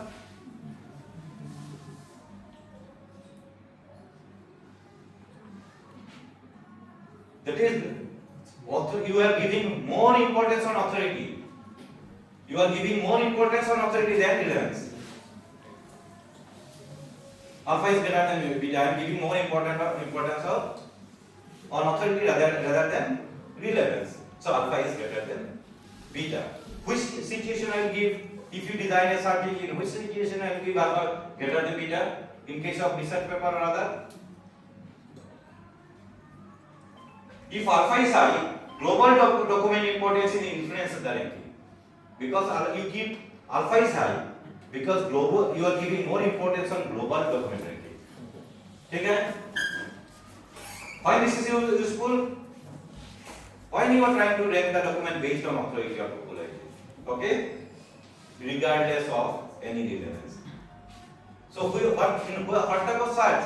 Whether you are giving weightage, more weightage on authority rather than relevance in what is the situation? Wikipedia ranking algorithm. Here, Wikipedia ranking algorithm prioritizes well-linked article. Okay, over keyword relevance. So Wikipedia gives alpha greater than beta. So if you give alpha greater than beta, you are giving more importance on authority. Then what is the problem? Highly authoritative document may not be relevant to my information need. Okay? So alpha less than beta. So dynamically based on the query I need to, so this is another research. Based on the query, how can you decide whether alpha should be greater than beta or alpha should be less than beta, right? So if beta is high, that means you are giving query specific relevance is more importance. Because beta term is associated with query specific relevance, so you are giving more importance to query specific relevance. So it will be high. So why this is useful? When user intent and content matters more than authority. For example, in a news search, when I am searching news, okay, then you are giving what? That a news website where fresh content is prioritized over old. Because of news does not, relevance is not important. Okay? Important sometimes sports news you are trying to get. So here I am that is you should give more priority on the fresh content, right? Fresh content. There may be authority pages, old authority pages, but I am focusing on fresh content. Fresh content may have low authority score because newly launched. Okay?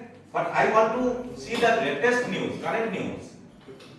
So more priority should be on relevance rather than authority. So if relevance is the only factor, then spelling a low quality document with keyword stuffing. This is again another problem.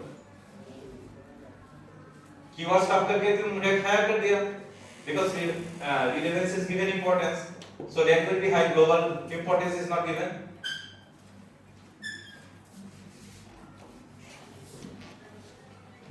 ठीक है? तो time हो गया यार. बहुत था content. So better to adjust the white dynamically. So this is all about. You can go through the probabilistic model. There is another model of documenting and ranking that is popularly used BCRAPC model. So when you will be visiting our department, you will showcase our research. Okay, how to cluster the topics, right? ठीक है, ये सब limitation है. Modern approach semantic rankers. So briefly I am taking semantic. What is the advantage actually? It is like one बोलेगा करोड़ प्रति majority polling. So there is a probability. If you take the opinion of the majority people, the probability of the correctness will be high. Like ensemble learning you mentioned. Those who have done the ensemble learning, if I use the ensemble learning already, that is accuracy of the model is high. Why? Because you are taking the answer from the many people, majority of the classes. Okay, so it is a kind of that is relevance ranking approaches. This is hybrid sort of semantic ranker. So what they've done actually, they rank document based on the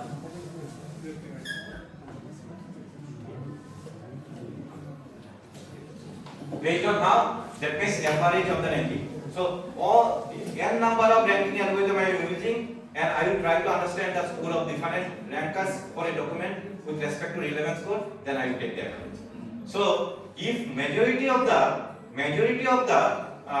ranking algorithm gives the high score, that means I can conclude the document is more relevant. So probability of relevance is more increased using the semantic characters. Okay. So this is the idea future. These are the benefits. Also you can have the relevance feedback. That means these are the relevant plus means these are not relevant. I have not linked those documents. So you are getting the feedback and query is updated. Then you will be getting more and more personalized. So feedback means your behavior, user behavior, your clicking behavior. Okay, how much time you have watched the video lecture based on that I can get your. Yeah, yeah. Now, so far, how you can use the research, main research is how can you use the generative AI for content generation. So, research is LLM, you have to do some kind of research related to LLM and generative AI, because generative AI generate new content, right? The idea is that it is having the ability to generate the new content from the, you are given some images, from the images you can create a new content, right? From text you can create a new text. So LLM is trained with some documents, and you are giving a query, then automatically it will give you the summary. So better than these days, LLM is better than Google search because you are getting the summary. So you can go through this. So this is very simple. What are the tools are there, and what is the need for word factor, etc. are there. So return trends in information retrieval are influenced by generative AI. Retrieval augmentation generation. LLM basically what is the idea here? Just 1 minute I take to discuss the idea is there. Suppose I am a teacher. Okay, my student have given a question to me. Okay, that is his information name. Based on my brain, because my brain is trained with the DBMS, I am trying to predict the words to make the sentence, right? So I am writing. But how I will know? No, that is I am not confident about the correctness of the answer. Most of the time, as a faculty, when you are trying to solve some critical concept, even we are confused whether I am giving the correct answer to the learner, right? So LLM is doing same. So when you are typing, there is no confidence score.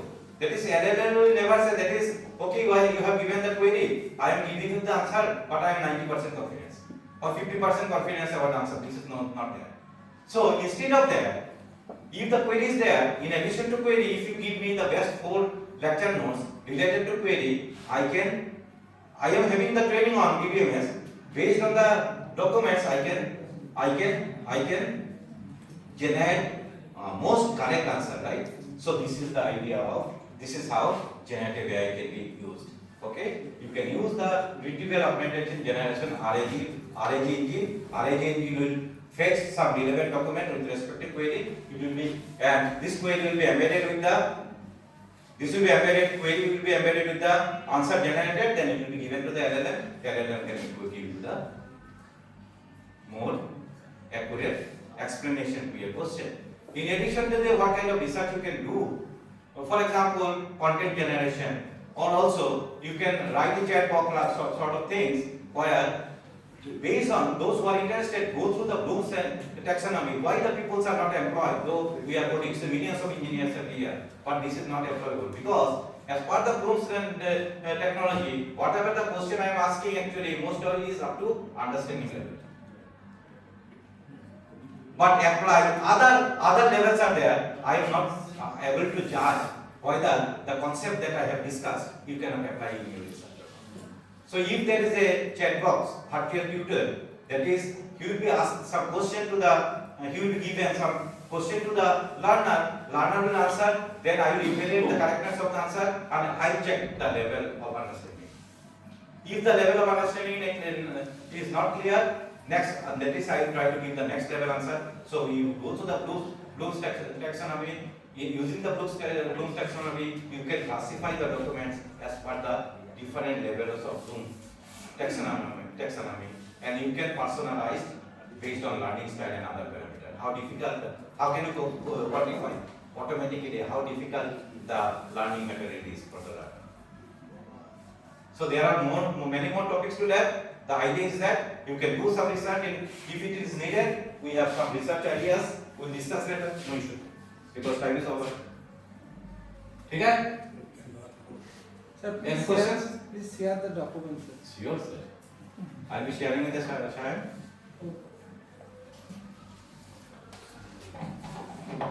Thank you, sir, for your informative session. In this mesmerizing session of Dr. Choudhury, Associate Professor, NIT Durgapur, he discussed that in both education and research, the rapid growth of digital content and data has made it increasingly difficult to retrieve relevant, high quality, and context aware information. Traditional keyword-based search system fails to understand semantic meanings, user intent, and cannot scale to meet the diverse need of learners or researchers. The proposed presentation helps to tackle the widening gap between data creation and usable knowledge by rethinking how information retrieval systems serve educators, students, and researchers. Thank you.